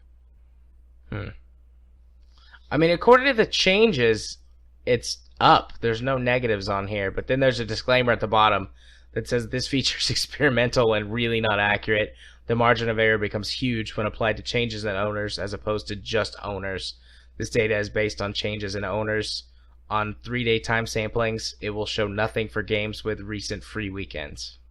Okay, so let's just go with the owner graph, and that is a pretty big downtick. And just based on what happened to their Steam page, and the fact that they went full-on dictator on their Steam forums. Which, honestly, can't really blame them there with some of the stuff going on with the Steam forums. They had a lot of people pissed. And still do, probably. Alright, so for the time frame for when this news happened, roughly, there is an uptick on those numbers, but then it goes back down. Yeah, I wonder if that's people buying the game to review bomb them. Maybe. Because, well, the next feature, or the next thing we're going to talk about, is actually on here already. Have you looked at the Firewatch store? No, I haven't yet. Yeah, go check that out. Oh, shoot. I haven't seen this now, or yet. That's because it came out today. Oh, okay. Like 7 minutes ago today. Date range. Yeah, isn't that cool? Yeah. Well, let's just go ahead and move on topics to that now that we're literally looking at this right now. Yeah, they added a histogram to Steam reviews, partly to respond, well, not just to Firewatch, but review bombs in general, because that's become a rather popular protest activity, to say the least. And they really talked a lot in the blog post, which once again, show notes, about possible ways to counteract review bombing. And there's not a lot of options that they could do without really kind of taking away the power of the reviews. And they didn't want to do that. So instead, they decided to open up more info. Oh, shoot. I don't know if this is just because of I'm doing this in my browser with, what is it, Steam Enhanced or whatever turned on? I'm on Firefox without any Steam stuff, and it has it there. Well, no, what I'm saying is I can just click and drag across the graph and get specific reviews and stuff. Yeah, that's base. Okay. All right. Sweet. This is a really neat feature. I mean, it's just having more information easily accessible by people is always a good thing. And this just allows you to spot spikes and dips in reviews, and you can hone in on those and read reviews from those times. And it pops up a warning, high volume of negative reviews detected. And and allows you to see only those or exclude those to figure out, okay, well, excluding the review bomb, what does people say about it? Yeah. Yeah, when Valve wakes up and actually adds a feature to Steam, it actually is really impressive. Shame they don't do it more often, huh? Yeah, shame they don't actually do real things that benefit their customers more often. Can't hear you making Dota 2 card game. Oh, I only joke because it saddens me. Indeed. Yeah, I mean, this was not like a huge topic that we were going to talk about. We were just going to say that sounds like a really good thing, and then I didn't realize it was already out until I was going to the Firewatch site and I scrolled down. It's like, oh, it's there already. Yeah.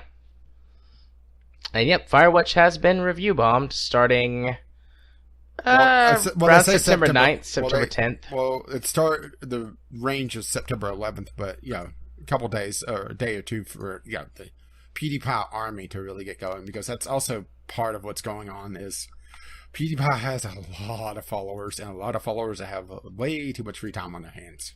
Isn't he getting close to 60 million? Well, pretty much. I mean, PewDiePie is hugely ahead of everyone else. I'm looking up the top subscribed YouTube channel just to see where the others are lying. Well, the Wikipedia page is probably as good as any. Yeah, he's at 57 million. You have to combine number 2 and number 3 in order to get to PewDiePie, and number 3 is Justin Bieber. I didn't realize he was still relevant. Me neither. I saw something on Reddit the other day, though. Like, it was on the front page about, like, Justin Bieber's STD testing results or something, and I was like, who gives a shit? Well, obviously, anyone that he's been fucking lately. I guess. All those fangirls. That's a good point, but... Alright, now I'm an asshole. Although, what else is new? Other than those people, who gives a shit? Well, let's put it this way. Outside of PewDiePie, which is a cell phone channel, in order to get this next cell phone channel, you have to go all the way down to number 12, which is a Portuguese channel. And it's the top-rated Portuguese channel. Interesting. As a matter of fact, number 2 is Hola Soy German. It's it's from Chile. And it's in Spanish. So that would be the highest rated or highest subscribed Spanish channel. Alright. And there's some interesting numbers on here.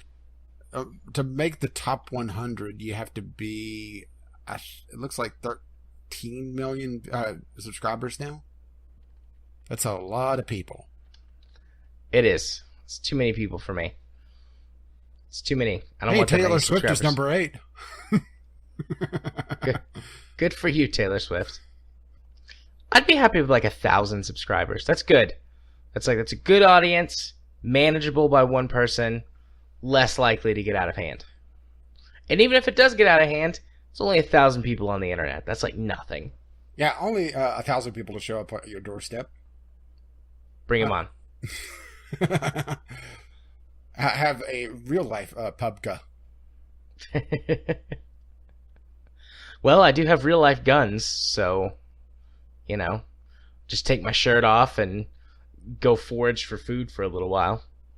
Yeah, it's good enough. Same thing, really. But do we really have anything else to say on either, the clusterfuck that is PewDiePie? Well, at least I should say this clusterfuck, because, PewDiePie, he's paid to say outrageous things, and then people get outraged by him saying outrageous things. I just don't understand that. Yeah. I don't have anything else to say. I wonder if it's partly because of his audience, not the numbers per se, but the age range. Maybe. If he wasn't so popular with the younger demographic, do you think people would care as much if he paid people to hold up a anti-Semitic sign? Probably, but not as much. Well, obviously the Jews would be upset, but still, I mean, they're always upset. People's outrage would be like an 8, but because he has so many young people and kids in his audience, then that makes it like an 11. Because this one goes up to 11. Why do you make the outrage just louder? And because it goes up to 11. Because Twitter only has 140 characters. Yeah. Anyways, I don't have anything else to say about it. So that's all we have to say about that. That's all I have to say about that. Yeah, and I'm sure, we're going to have more DMC. Hey, Alex Mallers has her court case coming up soon. So we'll have that. Oh, yay. Well, and supposedly she's gone completely batshit insane. Again, or worse? Well, she's talking about how it doesn't seem real and she hasn't gotten a lawyer. So, she's going to end up in jail. Good for her, I guess. Hope you like it. Anyways, let's move it on to our next topic. Development on Battleborn officially ends as the game enters maintenance mode. Need to play taps. Battleborn. I heard you do something. I wasn't sure if you were about to just break out a kazoo or something. No, I was popping my fingers. Oh. Well, between this and another topic we have coming up, I think it's safe to say that developers need to stop playing follow the leader for video games. Do you think that's a fair thing? I think so. Because it happens time and time again where there's a particular game that becomes very popular and then everybody tries to cash in on it. And some people, some developers, are able to, get that in there and, make money. Overwatch became a very successful. Paladins is able to become very successful. But then we have things like Battleborn that tries to be Overwatch, but their entire ad campaign was that we're not Overwatch, and released around the time Overwatch came out, and has a very similar player base to Overwatch.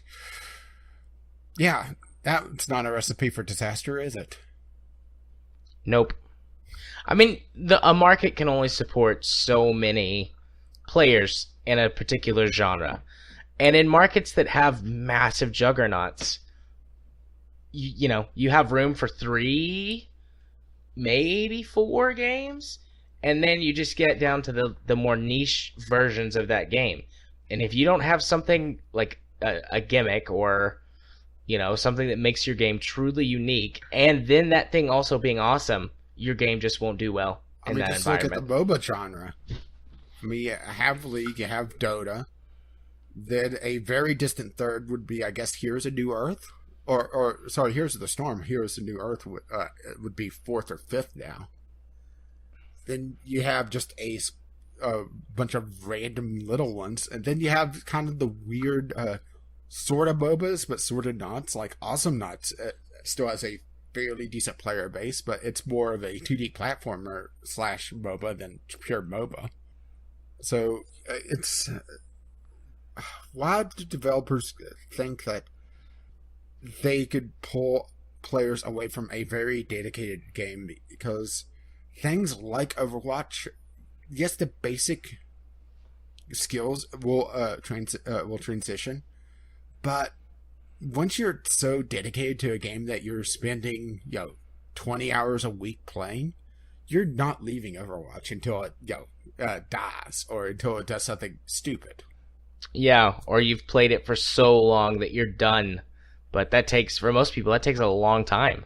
Yeah, and also, once you get to that point where you're done, I don't imagine people stick with the genre that much. Or at least immediately stick with the genre. They may come back eventually, but, if I'm done with Overwatch, I wouldn't imagine I would look for another hero shooter. I would try something different. Yeah.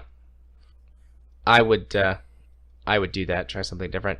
I think partly devs, particularly big companies or, bigger companies go, oh man, this one thing is making money hand over fist. We can get some of that money. Do you think the phrase money on the table comes into play? Oh, I'm sure it does.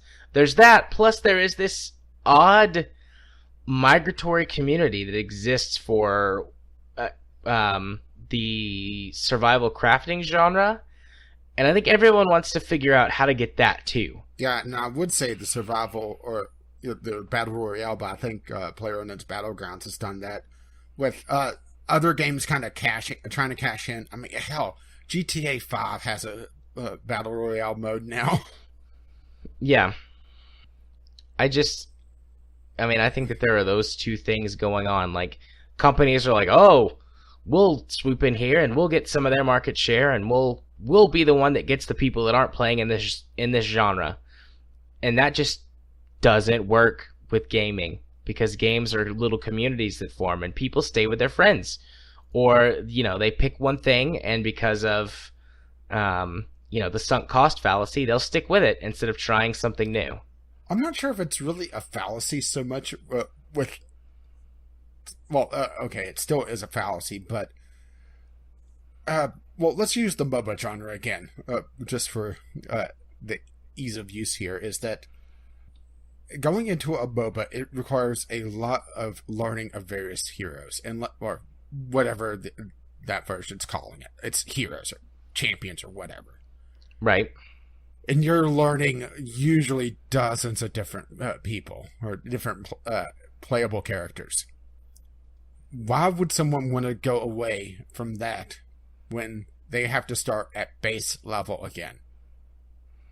You're not pulling those people away. Well, that's true, but one of my favorite things about those games is starting from nothing and working up to something, and then doing it again. But I'm weird. Yeah, there's probably way less of me. We are both not the average gamers. Yeah, there's probably way less of me out there. We're above average at something. Yay! Yay! We're above average because we're buffet gamers.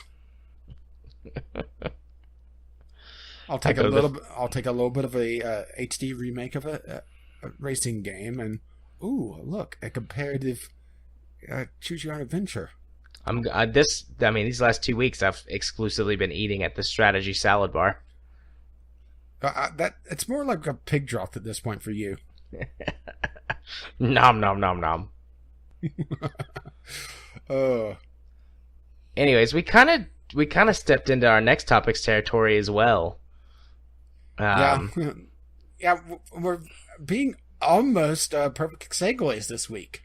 Almost. It's almost like we planned out our topics a little better for once. Well, I may have been doing some juggling. Yeah, I saw you do that. Anyways, Cliff Bleszinski on LawBreakers, he has a quote that's part of the headline: "I have to keep this game alive." So you're skipping number 5. Oh, you're right. I did skip number 5. My bad. Yeah, I just had to fuck it up. Yeah. Well, that is you. You are a fuck up. Number 5, PlayerUnknown's Battlegrounds now holds the record for most concurrent players on Steam of all time. So it beat out Dota 2 finally. Yeah, well, Dota 2 it had a record one of the invitationals, and Dota had a way to be able to view the streams in game, and that's where the peak was, if I recall correctly. And PlayerUnknown's Battlegrounds beat that. And I really wish I had some of the numbers on this. Not for the total players, because it is just a stupid amount of players. As a matter of fact, at the same time this achievement hit, this milestone, Steam hit a 15 million player concurrent player base. Over 1 in 15 players on Steam was playing PUBG. Yeah, that's insane. Yeah. And I just have to wonder, and this is going to sound a little bit sour grapes, but I have to wonder just how many bot AFK farmers there are in this game right now. A few. That's a problem that they're having. Yeah, they've been talking about the last patch doing something about that, but I haven't seen anyone giving me any details on that. I'm not sure how effective that's been, but yeah, PlayerUnknown Battleground, its market on the Steam market is just insane. Yeah. I mean, it's worse than the worst day of TF2's market. It's the worst in Counter-Strike Go's market. I mean, it has a $500 skirt. It does, but I kind of applaud them for that. It's like, if you can drive up the price on a stupid in-game skirt to $500, you deserve the money that some idiot pays you. I have no idea. I probably don't want to know how rare that is. No, probably not. And there's so many people that's talked about how they made their money back already on the marketplace and are looking forward to more releases on the microtransactions. And it's just, stop doing that! So, I was originally very interested in this game, but it's just sort of grown into this mass, and I'm like, I don't want to be a part of that anymore. I don't want anything to do with this game anymore. Well, it's not even just that. It's all the controversy around it with the streamers and how it's kind of the inverse of what Firewatch is, to be perfectly honest, how they're doing everything they can to bend over backwards to make streamers happy, to get more streamers to play their game, and possibly screwing over the general player base to do it. Yet somehow still this game is taking off like crazy, and I don't understand. Yeah, it's just like that phenomenon. Like, something... Most people are not like me. Most people, whenever they see something like this, they want to go check it out and see what's up. Like, over 1 million people were playing this game today. I have to go see what this is. It must be a good, cool, important thing. And I mean, that's, Psych 101. Most people are drawn to whatever's popular, because it's like, if 1 million people like this thing, they can't be wrong, right? And so it just kind of continues to build on itself. So wait, am I weird for not doing that? Are we both weird? We're both weird. We're in the minority. Weirdo. So, yeah, weirdo. Well, the odd thing here is that PlayerUnknown Battlegrounds has such a roller coaster ride. I mean, granted, every game on Steam has a roller coaster ride because, it's just, you have your peak hours, you have your off-peak hours. But they are losing, getting close to 1 million players off-peak. Their peak today was 1.28 million. And right now they're at 500,000. And we're pretty much at the bottom of the roller coaster right now. Granted, Tuesdays is also maintenance day on Steam, so there's also maintenance, causing people to drop off as well. But it shouldn't affect those player numbers, or I don't think it does. Granted, I don't know how PlayerUnknown Battlegrounds works on their matchmaking, but that is a huge drop off. And it does make me think that a lot of this is, people playing for just very short bursts, and it just has a huge install place. Matter of fact, we need to go see what the owner numbers is on Steam Spy, because this ought to be interesting, right? PlayerUnknown Battlegrounds. Did I misspell something? According to this, 11.5 million owners. That means 1 in 11, or well, not quite, but they have 1 in 11-ish players playing every day. That seems a little insane, doesn't it? That is a really stupidly high number. I mean, that's roughly, it's a little less than 10% of people, of owners playing that game every day. Yeah, granted, this is the total player base, and we're working with concurrent player numbers. So it's even more than that. Because if it's, people hop on and play for an hour, at peak, it's 1.28 billion. But jeez, this is nearly a perfect line graph. Like, nearly a perfect line from as far back as this goes, which is the 20th of June, up to a couple of days ago. I mean, it's nearly a straight line of just new players.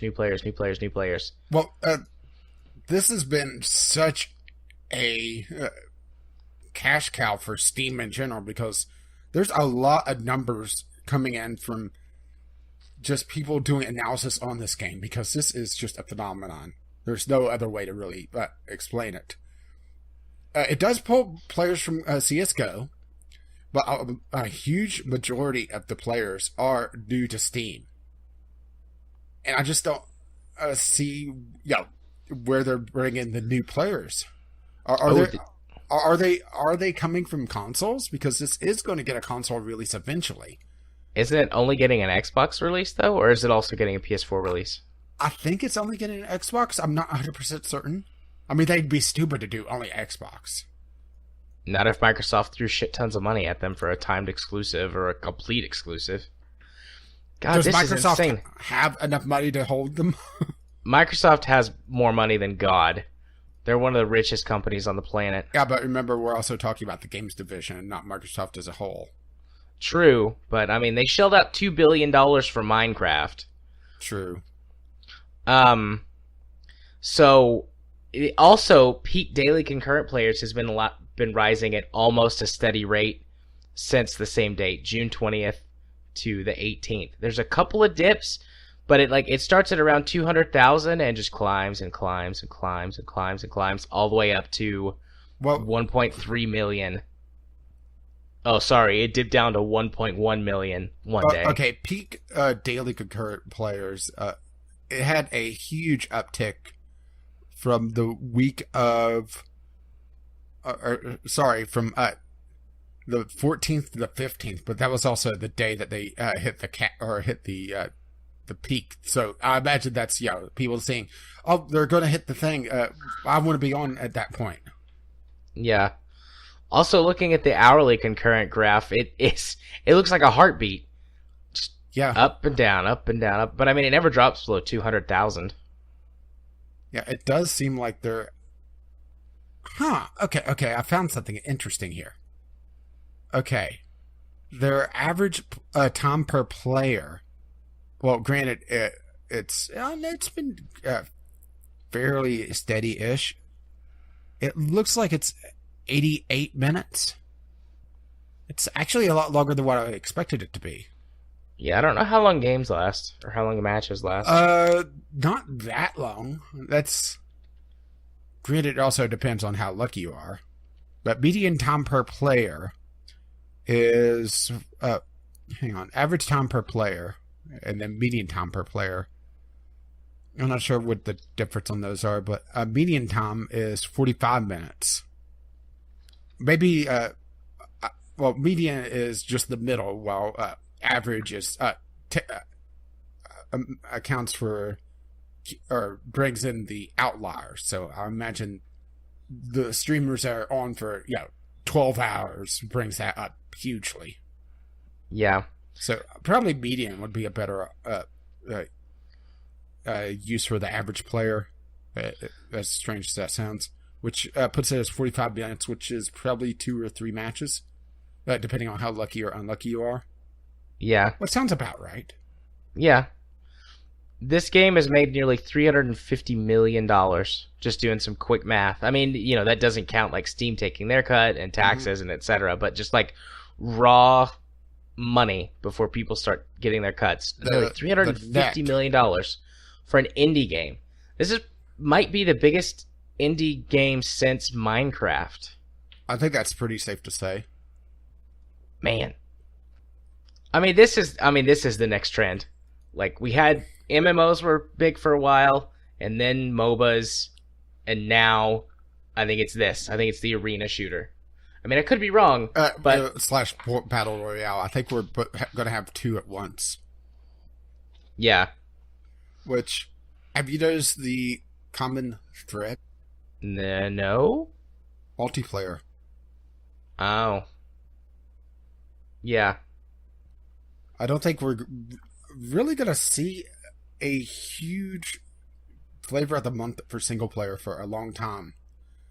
Unless there's something groundbreaking, possibly with AI. I still think that's going to be the big change. Because there is a huge difference between playing with a player and playing against a bot.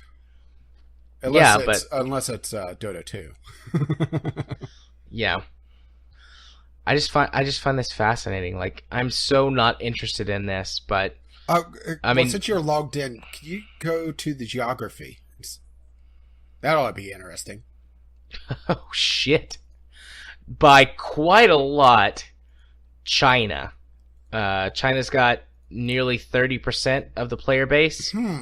Then the United States is in second place with around 18%. I wonder how many of those are the equivalent of the gold farmer. Then Korea. Because I remember, back in my MMO days, you would run into every so often the Chinese gold farmer. Usually someone using exploits, but for this they just have to set up a game and do nothing, or at least unless the last patch did something. That's a very interesting thing, and explains why there's such a huge dip whenever it comes to peak time for Europe and the US. Yeah, China. Okay, I see what these two different numbers mean now. Okay, so China owns 33% of the copies sold and represents 28% of the player base. United States owns 18% with 15% of the player base. And then there's a massive drop down to Korea at 6% ownership with 5% player base. And it just goes down and down and down and down. The only other category is other that's big. But, obviously that includes everyone else that's not their top people. That's fascinating. Gaming originally has been, biggest in the United States and in Japan. And then we saw its larger proliferation to Europe. And, there's been some games and genres that have done really well in Asia prior, but a lot of games in, China and Korea and places like that don't sell very well because they're only interested in a few specific games.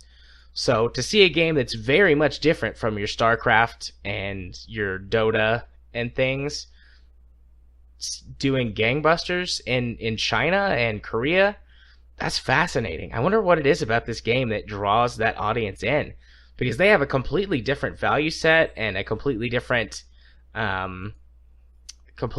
sociology to us, which is one of the reasons that they tend to lean towards those games. And this is pretty far outside the norm, aside from it being multiplayer and competitive.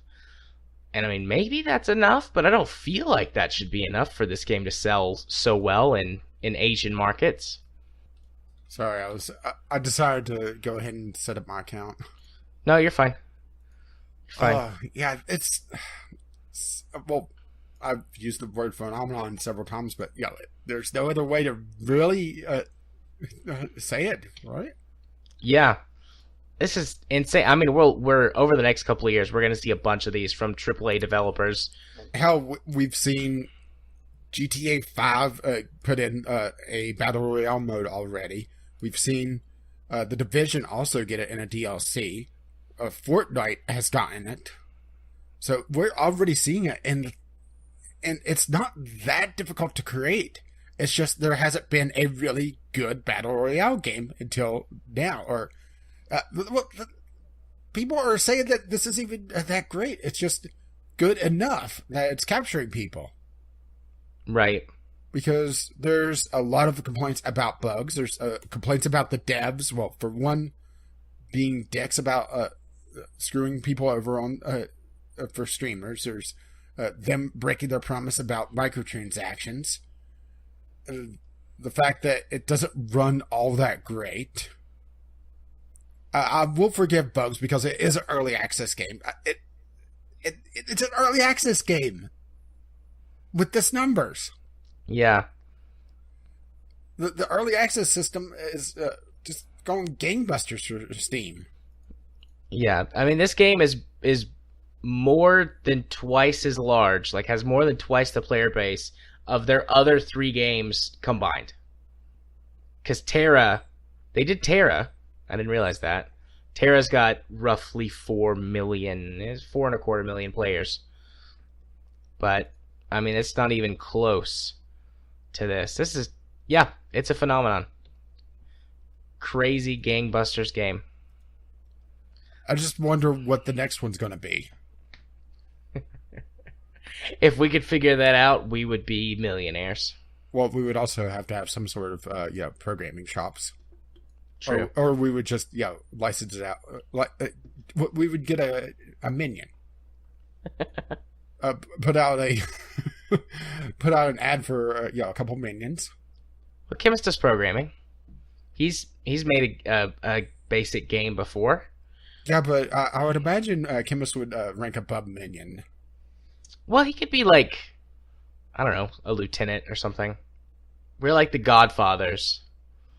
And he could be like one level below us. I mean, I'd cut Chemist in for, I don't know, 10%, 15%. You're just trying to fuck Chemist. Yeah. Why not? Not even trying to deny. Nah. Alright, I don't really have anything else to say other than just like, what the fuck, so you want to move it on to our next topic, the one that I tried to skip this one for? When we actually had some interesting discussion. Yeah. Anyways, our next topic, Cliff Bleszinski has to keep the game alive. I read the title already, so yeah, let's go ahead into it. Staying alive. No, not really. Oh, LawBreakers. Oh, what a massive flop that was. I didn't even realize it was out until people started talking about it. Yeah. And I think that's the crux of the problem. LawBreakers is a hero shooter. Well, hey, look, it's like a hero shooter that's either dead or dying that we're talking about this week. I wonder if there's a connection. Yeah. I think LawBreakers is going to be a very interesting deconstruction on just what went wrong in general, outside of Cliff Bleszinski being, well, Cliffy B. Because there's a lot of people that don't like him. Yeah, I do like him though. I like him.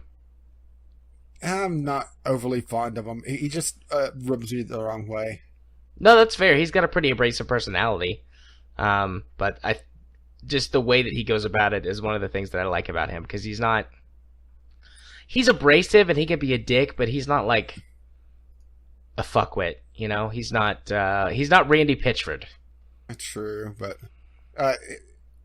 isn't this also the second major game that he's had just completely flop, or is that Randy Pitchford? No, I think that's Randy Pitchford. As far as I know, this is Bleszinski's only major flop. The re-release of, what was it? That came out earlier this year or last year. Crap. No thanks. I don't have to go right now. I forget what the game is that he made that came out a few years ago, and they just did an HD re-release like 6 or 7 months ago. It doesn't matter. I don't think the re-release was received that well because he tried to sell it for like $60 and then also resell the DLC for it, and people freaked out at that, so they put it all together and lowered the price a little bit. But yeah, Anyways, whatever you were going to say, go ahead and say it. I'll shut up. Well, I think part of the reason why this is coming off as not very good for him, well, outside of, LawBreakers just being absolutely dead, is that he's trying to blame actually having information about the player base. And that really pisses me off. Saying that the game's a lot more alive on PlayStation 4, but we don't have those numbers in front of me. But take my word for it, because I wouldn't totally lie about this. I honestly, in this one instance, I think I believe him, because there's, one, a lot less choice on console, and two, they have a different standard for what types of games that they play. Typically a lesser standard. And probably also, a certain cutoff of what is considered a low player base in general. Granted, they did say, in this article, this is GameSpot, so you have to take that with a huge grain of salt. One of the big issues with lower player figures is long matchmaking times. Here in Australia, GameSpot has not been able to find a match on the PS4 at all over the last 2 weeks after multiple attempts. We stopped trying the last time after 45 minutes of matchmaking. So that seems bullshit. Yeah, that is also Australia, so that is also a smaller player base, and typically Australia is, well, if you turn kind of the obvious, is an island of gamers when it comes to online matchmaking. Because, yeah, they have a lot of their pipes. Sorry, I was waiting for a groan there. Going in and out are typically not all that great, so matchmaking typically tries to limit to just Australia, or maybe go to oceanic servers if there are any. Yeah, Australia somehow managed to be one of the only countries in the world that has internet that's worse than the United States. Yeah, bravo. Good job, guys. You did it. Goodbye to our Australian listeners, if we have any. It's been nice. That's true. Your uncle. Yeah, and Bob. I suppose that Relic would suffer too. Yeah, but he's a Kiwi, so he doesn't count. Fair enough. Bye, Relic. Bye, guys. Love you. Yeah. Hen Relic's still my medic in RimWorld, so he has that going for him. Which is nice. Yeah. Yeah, I mean, they haven't made an announcement about turning this game free to play, at least not that I've seen. But I feel like if you're gonna save your game, Cliffy, just make it free to play. But just don't do what Battleborn did and call it a free trial. That's another thing that we didn't really highlight on when we were talking about Battleborn. We talked about that before. Yeah, but not this week. Oh, okay. Yeah. Is they tried to bring in players by making it free to play, but they called it a trial. And every time I saw free trial, when it comes to that game, my mind says free trial. Well, demo. No. Yeah, demo. And I imagine that someone that's less informed and doesn't know that that's free to play, or the free to play version, would just assume demo and not want to try it. And it's just stupid on their part to even do that. So, or I should say, to use that terminology. And terminology is very important when it comes to marketing. Yeah. So I wonder if, LawBreakers is going to go free to play at some point. It was originally going to be free to play. That's also the thing. And they changed it around to be a premium hero shooter. And the thing is, it isn't Overwatch. Nope. Is that the only premium hero shooter that's been successful? It's the only one I could think of. Yeah, same here. All the other winners in the genre has been free to play. I guess technically Team Fortress 2, but it's free to play now, so... Yeah, and that was also really before it was considered a hero shooter. Yeah. Because back then it was class-based. And that there's I would say that there's a difference in class-based and hero, in that class-based usually has some sort of subclass that you could also do. And also it's usually a smaller number. of classes compared to heroes. Yeah. Because you only have 9 classes in Team Fortress 2. And whenever you get around to, the weirdo subclasses, there's only, I would say, Demo Knight, a more combat-oriented engineer, and that's really it that is really important to know about before you get to, odd things like different ways the spies can be played. And also another important distinction between class-based shooter and hero shooter would be there could be more than one class. Hero shooters are all Highlander. There could be only one. There could be only one. Yeah. I don't think there's any other successful ones, though. Premium ones. I mean, the free-to-play ones do a little bit better, but, they're free. So people are more willing to try them out and maybe get in them. Yeah, well, not me. Didn't really care for Paladins. Fair enough. Neither did Ghost Shark. But I like it. So you got that going for you. Which is nice. Do we really have anything else to say? I mean, how are they going to keep this game alive? Where are they just going to develop to have all the developers playing full time and double the player base? That would work. That would be one way. Although eventually they'd run out of money because they're not doing any work. They're just playing the game. True. Now I'm heading up for Steam Spy for LawBreakers. I already looked. It's not good. Abysmal? Oh, yeah. Like, you can see where it's, like, listed as, like, the beta. There's hundreds of thousands of people playing the beta, and then as soon as it goes live, it drops to, like, 12,000, 13,000 owners. LawBreakers, Twitch Prime. Let's see. Available on Steam. Wow. The owners at launch was 18,000. It's really plateaued as well, and that's the thing. That's the problem. Their peak owners is 80,000. That is not good. Nope. Good at all. And there hasn't been a price drop. It's still at $30, which isn't hugely expensive, but it's definitely not a cheap game. Yeah. Do you think it would have done a lot better if it was 20? No. I don't think so. Maybe it might have done better at like a $10 buy-in, which would like get you almost everything, and then you could spend more money to unlock the rest of everything.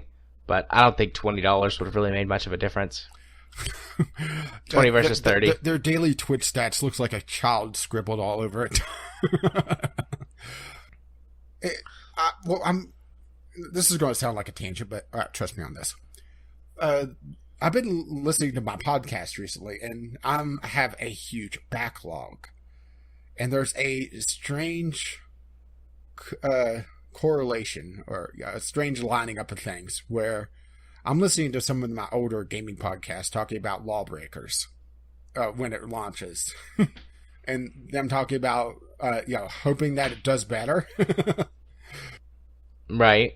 Right. An interesting thing I've heard from, particularly, in the Co-Optional podcast, is talking about how the game doesn't really try to teach you, and a lack of just general understanding of really all the nuances of the game. Do you think that could also be part of the downfall, where someone goes in and, because this game is so movement-based in a zero-G or low-G environment, but players don't know how to use that, it makes it feel a lot more clunky, and they don't want to stick around? Yeah, absolutely. I talked about this a couple of weeks ago when I listened to that podcast, because, I'm all caught up on... Yeah, I'm, on it. Still 40 hours on my podcast. And,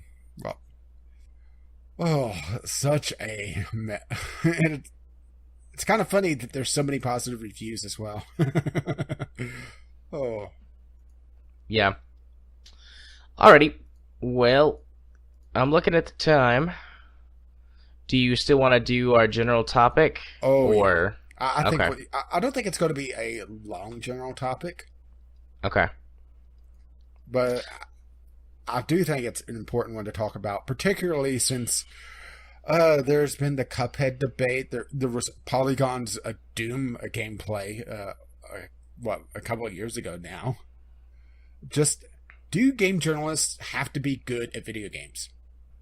Competent, yes. Good, depends on how you really define good for me. Yeah. Because there's a very big difference between someone that could climb the ladder in StarCraft and someone that understands the nuances enough to be able to explain it. Yeah. I think game journalists need to be capable at video games. You need to be able to relatively quickly grasp what the game's mechanics are, what's going on, be able to get, be decent enough at it that you can get through enough of the game to do your review or do your coverage, depending on what type it is that you're doing. And different types of coverages would require different skill levels and time commitments. But I don't think you have to be, air quotes, good at video games to be a journalist.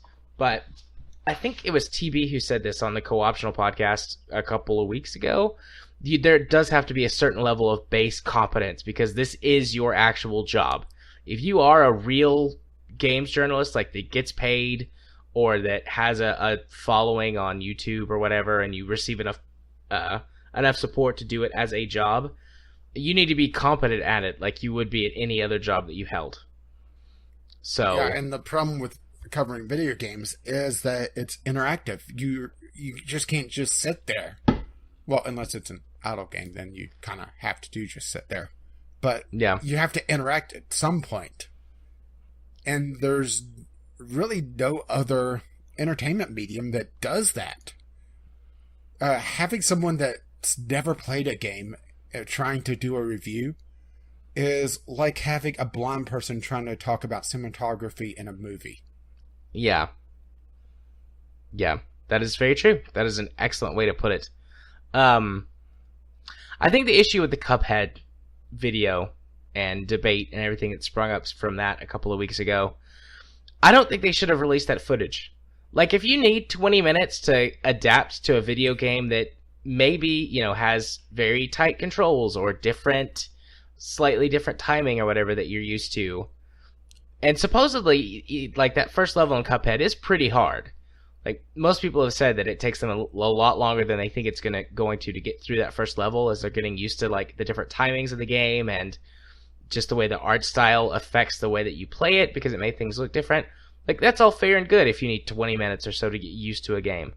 But you don't release that footage and make people think that you're just the worst. Well, here's the thing, is that if you release it, own up to it. Say, I wasn't very good, and at least try to say, it's my fault. Don't turn it on your audience, say, you don't understand how hard it is. Explain it.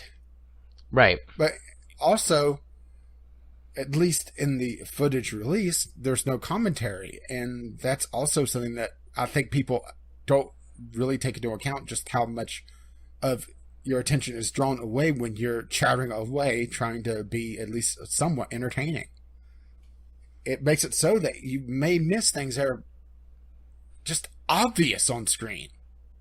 But at least in the footage, there was none of that. And that's something that, doesn't make them look nearly as good. So maybe he was sitting there talking to someone that, was making them miss the obvious, step here and then jump up and do this dash thing, which I will admit that the dash, it took up a couple times to get the timing right, and that's perfectly understandable. There was a jumping sequence in Guacamelee that I don't think I ever got past, and it had a very small timing window to be able to do a certain button combination. Granted, this isn't the exact same thing where Guacamelee had a button combination while this is just a single hit of a button, but it's the same general idea of a timing puzzle for a jumping platforming section.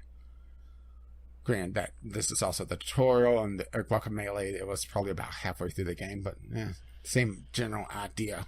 but I also wasn't recording Guacamelee. Right. So yeah, I mean, I feel like that's, this is one of those things that because it's the internet, people get way more upset about it than what seems necessary. But Well, I mean, I feel like poop. Yeah. I feel like if you're doing this as your job, there's a certain level of competence that is required. And if you're doing it as just a hobbyist or just for fun or as a joke or whatever, then you're not in the same category as someone who is a video game journalist. Because And I think also, that if you release the blooper reel, own up to it. yeah, And that's I think that's the main takeaway, at least from the Cuphead debate, is that they were trying to divert the blame onto practically everyone except the person holding the fucking controller. right.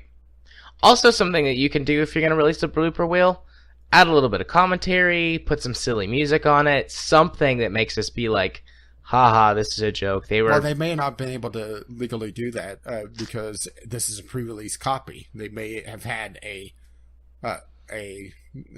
clause in their non-disclosure agreement or their embargo. I see. That makes sense. Good point. Or at least I should say for the funny music.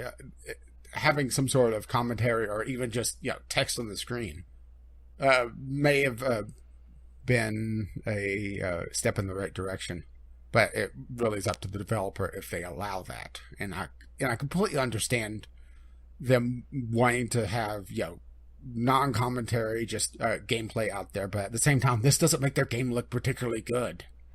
Yeah. But maybe this comes back around to the whole PewDiePie versus Firewatch of any publicity is good publicity.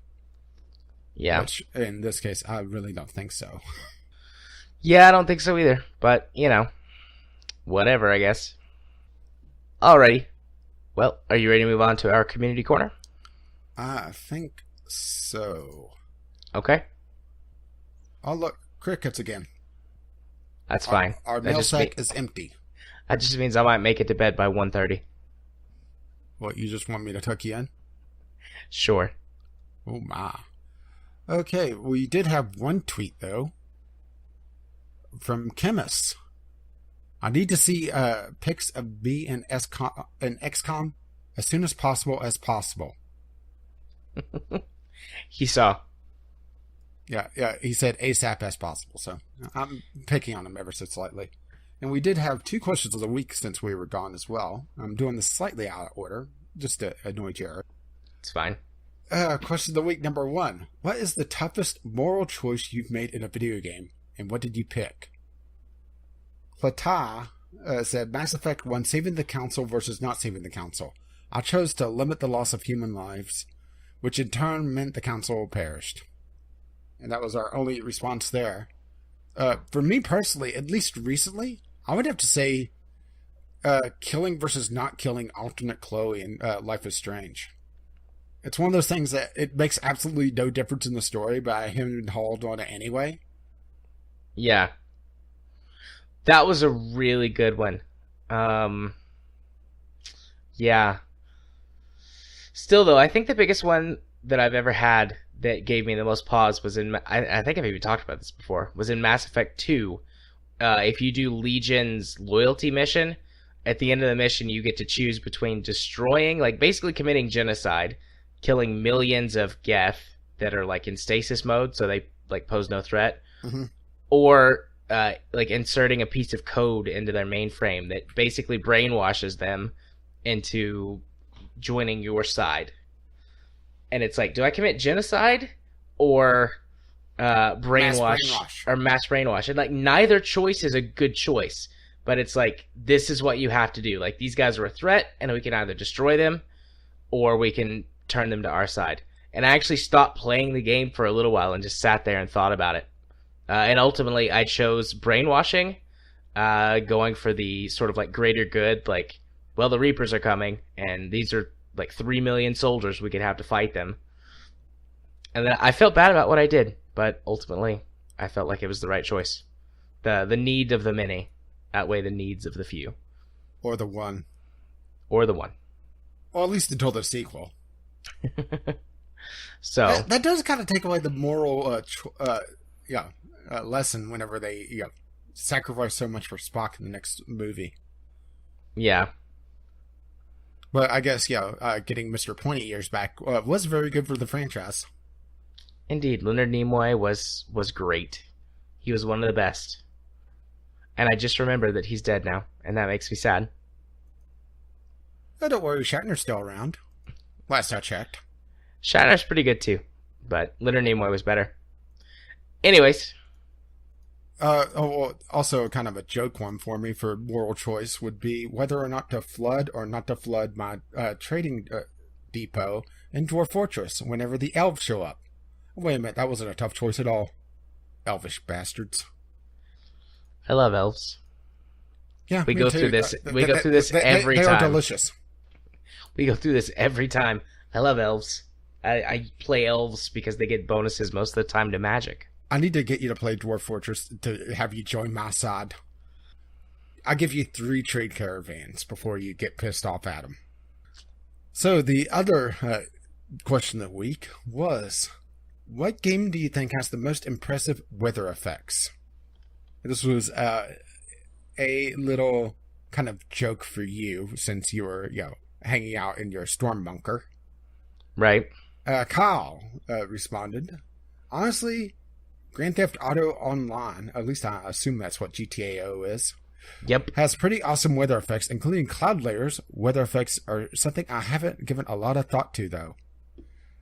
I would have to say for me it would be Mad Max. Some of the just massive dust storms are rather impressive.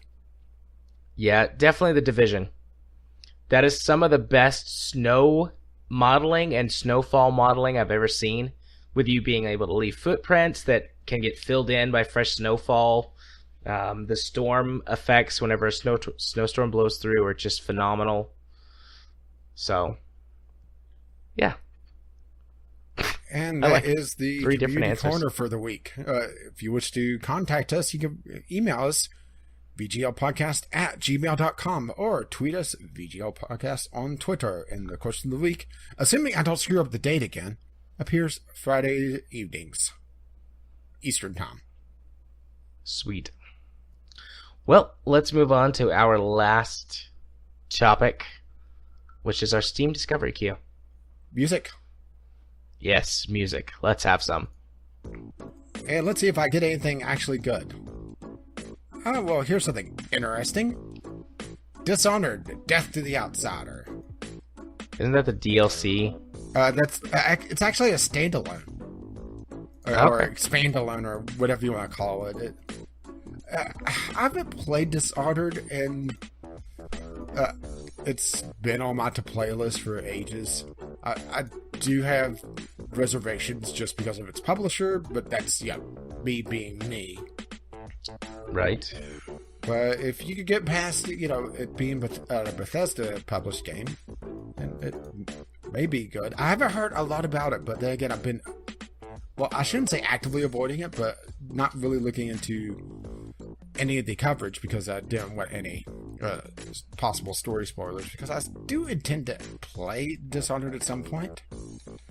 I originally was playing it and I kind of got sidetracked and I started reading things, but Bethesda, that's kind of their thing. Yeah, I like Dishonored 1. I haven't played Dishonored 2. Yeah, this is a standalone for Dishonored 2. Yeah, so I got an interesting one. Iron Tides. This looks like, it's a turn-based Viking battle game that includes both naval combat and land-based combat. It says it's a roguelike, so replayability. But it looks neat. It's got a cute art style too. Oh, I just got another one. Epic Tavern. Granted, this is an early access title, so all reservations there do apply. It looks to be a fantasy tavern tycoon game. It is on your wish list, but then again, most of Steam is on your wish list. Lots of stuff is. I don't remember ever seeing that game, so... Well, you're listed here. You want it. You I need it. I believe you. I just don't remember it. There are a lot of games in this genre, but there hasn't been one that's been particularly good yet. And that's kind of odd. It's odd that there hasn't been a really good tycoon game for a fantasy tavern yet, now that I really think about it. Yeah, I mean, it makes a lot of sense. It's kind of like the natural quest hub for fantasy worlds. You would think that there would be something about that, but no, not yet, at least. What? Okay, I have to read for a moment about this. Okay, well, I can cover you. I got another one. The Land of Pain. The Land of Pain is a Lovecraftian horror adventure. That sounds very interesting.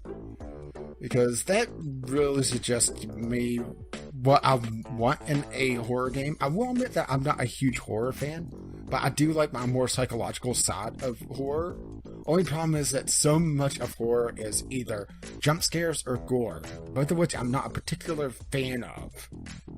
But this has some really impressive looking screenshots. Granted, that doesn't really mean a lot these days, to be perfectly honest. But it looks like it is pretty well reviewed, and it looks interesting at least. So, and that's really the point of the Discovery Queue, at least, well, for me. Yeah. So I don't like the name of this game, but it looks fascinating. Let me drop the link before I start talking about it. Yeah, let's drop that link. Alright, I don't really like the title of this, Dark Future Blood Red States, but it looks like... Electric Boogaloo? It looks like a sort of tactical car combat game that's set in, like, near future dystopian America. What in the hell is this? Yeah, the screenshots don't really do it justice, and neither do the videos, but the description down here in the features talks about Looks strategy. like it's not available till next year, though, so who knows what this is going to turn into. Similar to games you played. Hard West. No. That doesn't look like anything, like Hard West. Yeah. It looks neat, though. I'm going to keep an eye on this.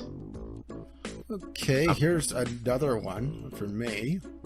But I typically have a lot more on my Discovery queues than you, so because I'm more lenient onto the... Oh, that looks interesting. Academia School Simulator. Another kind of interesting subgenre of tycoon games. So this is my second tycoon game so far today. You would think that would be a lot easier to do, but I've seen a couple of games try to do a school simulator or some sort of school tycoon game and just not do all that well. This looks like it could be good. It's borrowing at least partly the Prison Architect's art style. Granted, everything is more boxy than ovals like Prison Architect. Early access once again, so... I just got Cook Serve Delicious, which is funny, because you talked about it earlier. I'm not going to put it on the list. You covered it as one of your games. Yeah. Looks like they also have a political game from the same developer, or same publisher. Looks like they at least have some sort of idea what to do with Tycoon. Granted, early access, so who knows how it ends up. And there's a lot of people complaining about bugs. That's something it's kind of weird to complain about bugs, but at the same time, it makes sense to talk about them for an early access title. I'm not sure where I really come down on. So, okay, Muv Love Alternative. This is a visual novel. It's the third story in a trilogy. It's a $40 visual novel, so hopefully it's a good one. That's actually a very highly rated one, if I recall correctly, or at least the first one in the trilogy. I'm actually gonna link the bundle, because I mean, why would you buy the third one and not the first two? I was gonna say Muv Love. That looks neat. I'd love to pick that up at some point, because it looks like there's mecha. And it's all about a group of... all the protagonists are female. Yeah, if I recall correctly, I'll double check this. I believe it's one of the more highly rated games on the visual novel database. Oh, well, there you go. Muv-Love Alternative is, let's see, top games, top sort by rating, number 1. Oh, okay. Sweet. I'm in. That's my list, by the way. That was my the last game on my list. Yeah, the rest of mine were absolute crap after that, but yeah, Muv-Love Alternative is rated a 9.17. Damn. That's good. That's high up there. Well, and that's out of 10, by the way. Next time I've got $100 to spend, I guess I'll buy the Muv-Love trilogy, or just wait for it to go on sale. It looks like it's been on sale a couple times before. See, well, according to this, Muv-Love Alternative is classified as a very long novel at 50 hours plus. Number 2 is Steins Gate with White Album 2, rounding out the top 3, which White Album I don't think is on Steam, but the first 2 are. Yeah, it's like, is this game relevant to you? Visual novels. Yes, I've played many visual novels. It's relevant to me. But obviously not enough if you don't know Muv-Love. I never heard of it before. I've never seen it before. I'm in, though. I'm in. I'll buy it. But yeah, so you buy that for $100. But yeah. So that's it for our lists then? Yep. Alrighty. I'm all tapped out. Then let's move on to the portion of the podcast where I go first, where I tell you about my things. If you want to find my YouTube channel, you can do so by searching for Gaming Psychologist. I have my first real, genuine, long-running series that I've started, which is my VGL series. Hey, you had one before. Well, I mean, like, all me. Like, this is all me. That's what I mean. Ah. So I'm not dragging you down. Got it. You're supposed to say, no, of course you're not dragging you down. No, of course you're not dragging me down, Rage. We are friends. Why would I say that? Anyways, VGL, by the time that this episode goes up, there will be the first 2 official episodes. I guess 3 if you count episode 0, where I go over my mod list and things. And then I had like a 1.5 episode where I talked about the recording issues and having to go back and redo episodes 2 and 3. But those are already scheduled and ready to go for this week and next week, and 2 will be up by the time this video goes live. And then I'm gonna do 1 a week for a little while and just see how far I get ahead. I might go to 2 a week if I'm able to record enough, but my recording schedule, like to do my own thing, is a little bit wonky just because of some of the chaos that goes on in my life. And I eat up a lot of time as well. Yeah, but it's time well spent. Anyways, my personal recording schedule can be a bit wonky, so I'll probably keep it at 1 a week for a good long time. But if I'm ever able to get far enough ahead, I'll swap to 2 a week. But yes, other things that appear on my channel, you can see them by searching for Gaming Psychologist on YouTube, like I said already. If you want to follow me in other places, you can do so over on Twitter by following me at JMA4707. If you want to watch me stream games on Twitch, you can do so over at twitch.tv/jarthur4707. And if you want to be friends with me on Steam, where I accept all of the lovely, lovely friend requests from all of the lovely people, my Steam username is jarthur4707. And if you wish to let me know exactly what episode of the podcast you're coming from, the password for this week is YARG! That will have to come down a couple of notches in editing. Well, let's just put it this way. It's full red on my screen. We'll see what normalization does to that. I couldn't help myself. What can I say? Right. All right. What about you, buddy? Well, assuming that you're still around, which that'll be a shock. You'll find 3 Let's Play series, well, at least in theory, on my YouTube channel.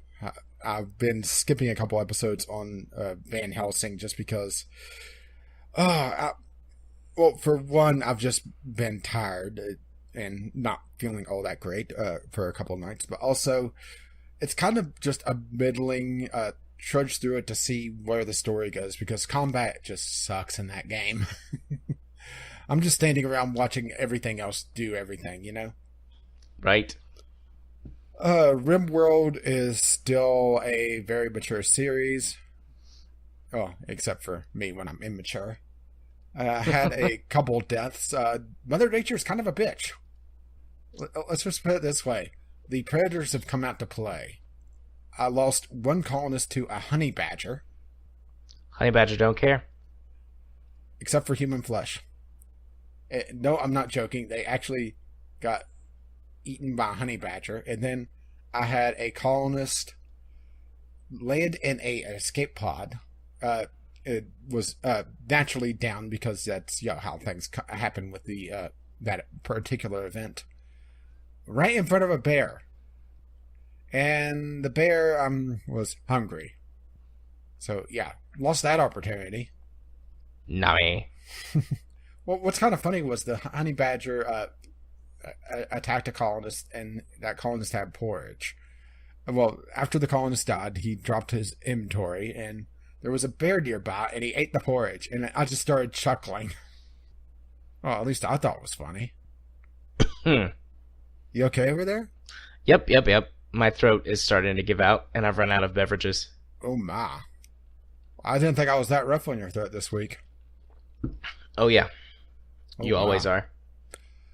Oh, and, of course, we're basically on the bleeding edge of what content we have. We're trying to keep ahead, but may have to try to do something or just skip a couple days. Really depends on just, if I'm able to capture a certain someone for recording night. When they're not busy doing their own thing, that is probably a lot more interesting to the general public than episode 500 of a series. Because that is also a problem of long series is, people don't want to come in on episode 500. They want to come in on episode 5. Or 1. Well, I was, using a power of 100. I did, but I messed it up. This is why we can't have nice things.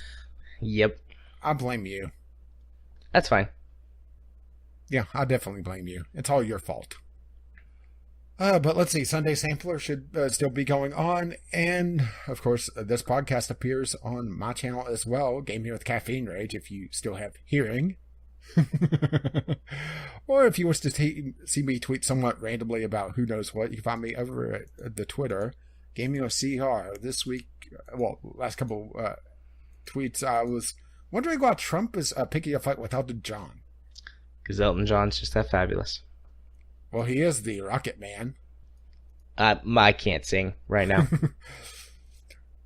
I like you like this. I don't. My throat hurts. I approve of this message.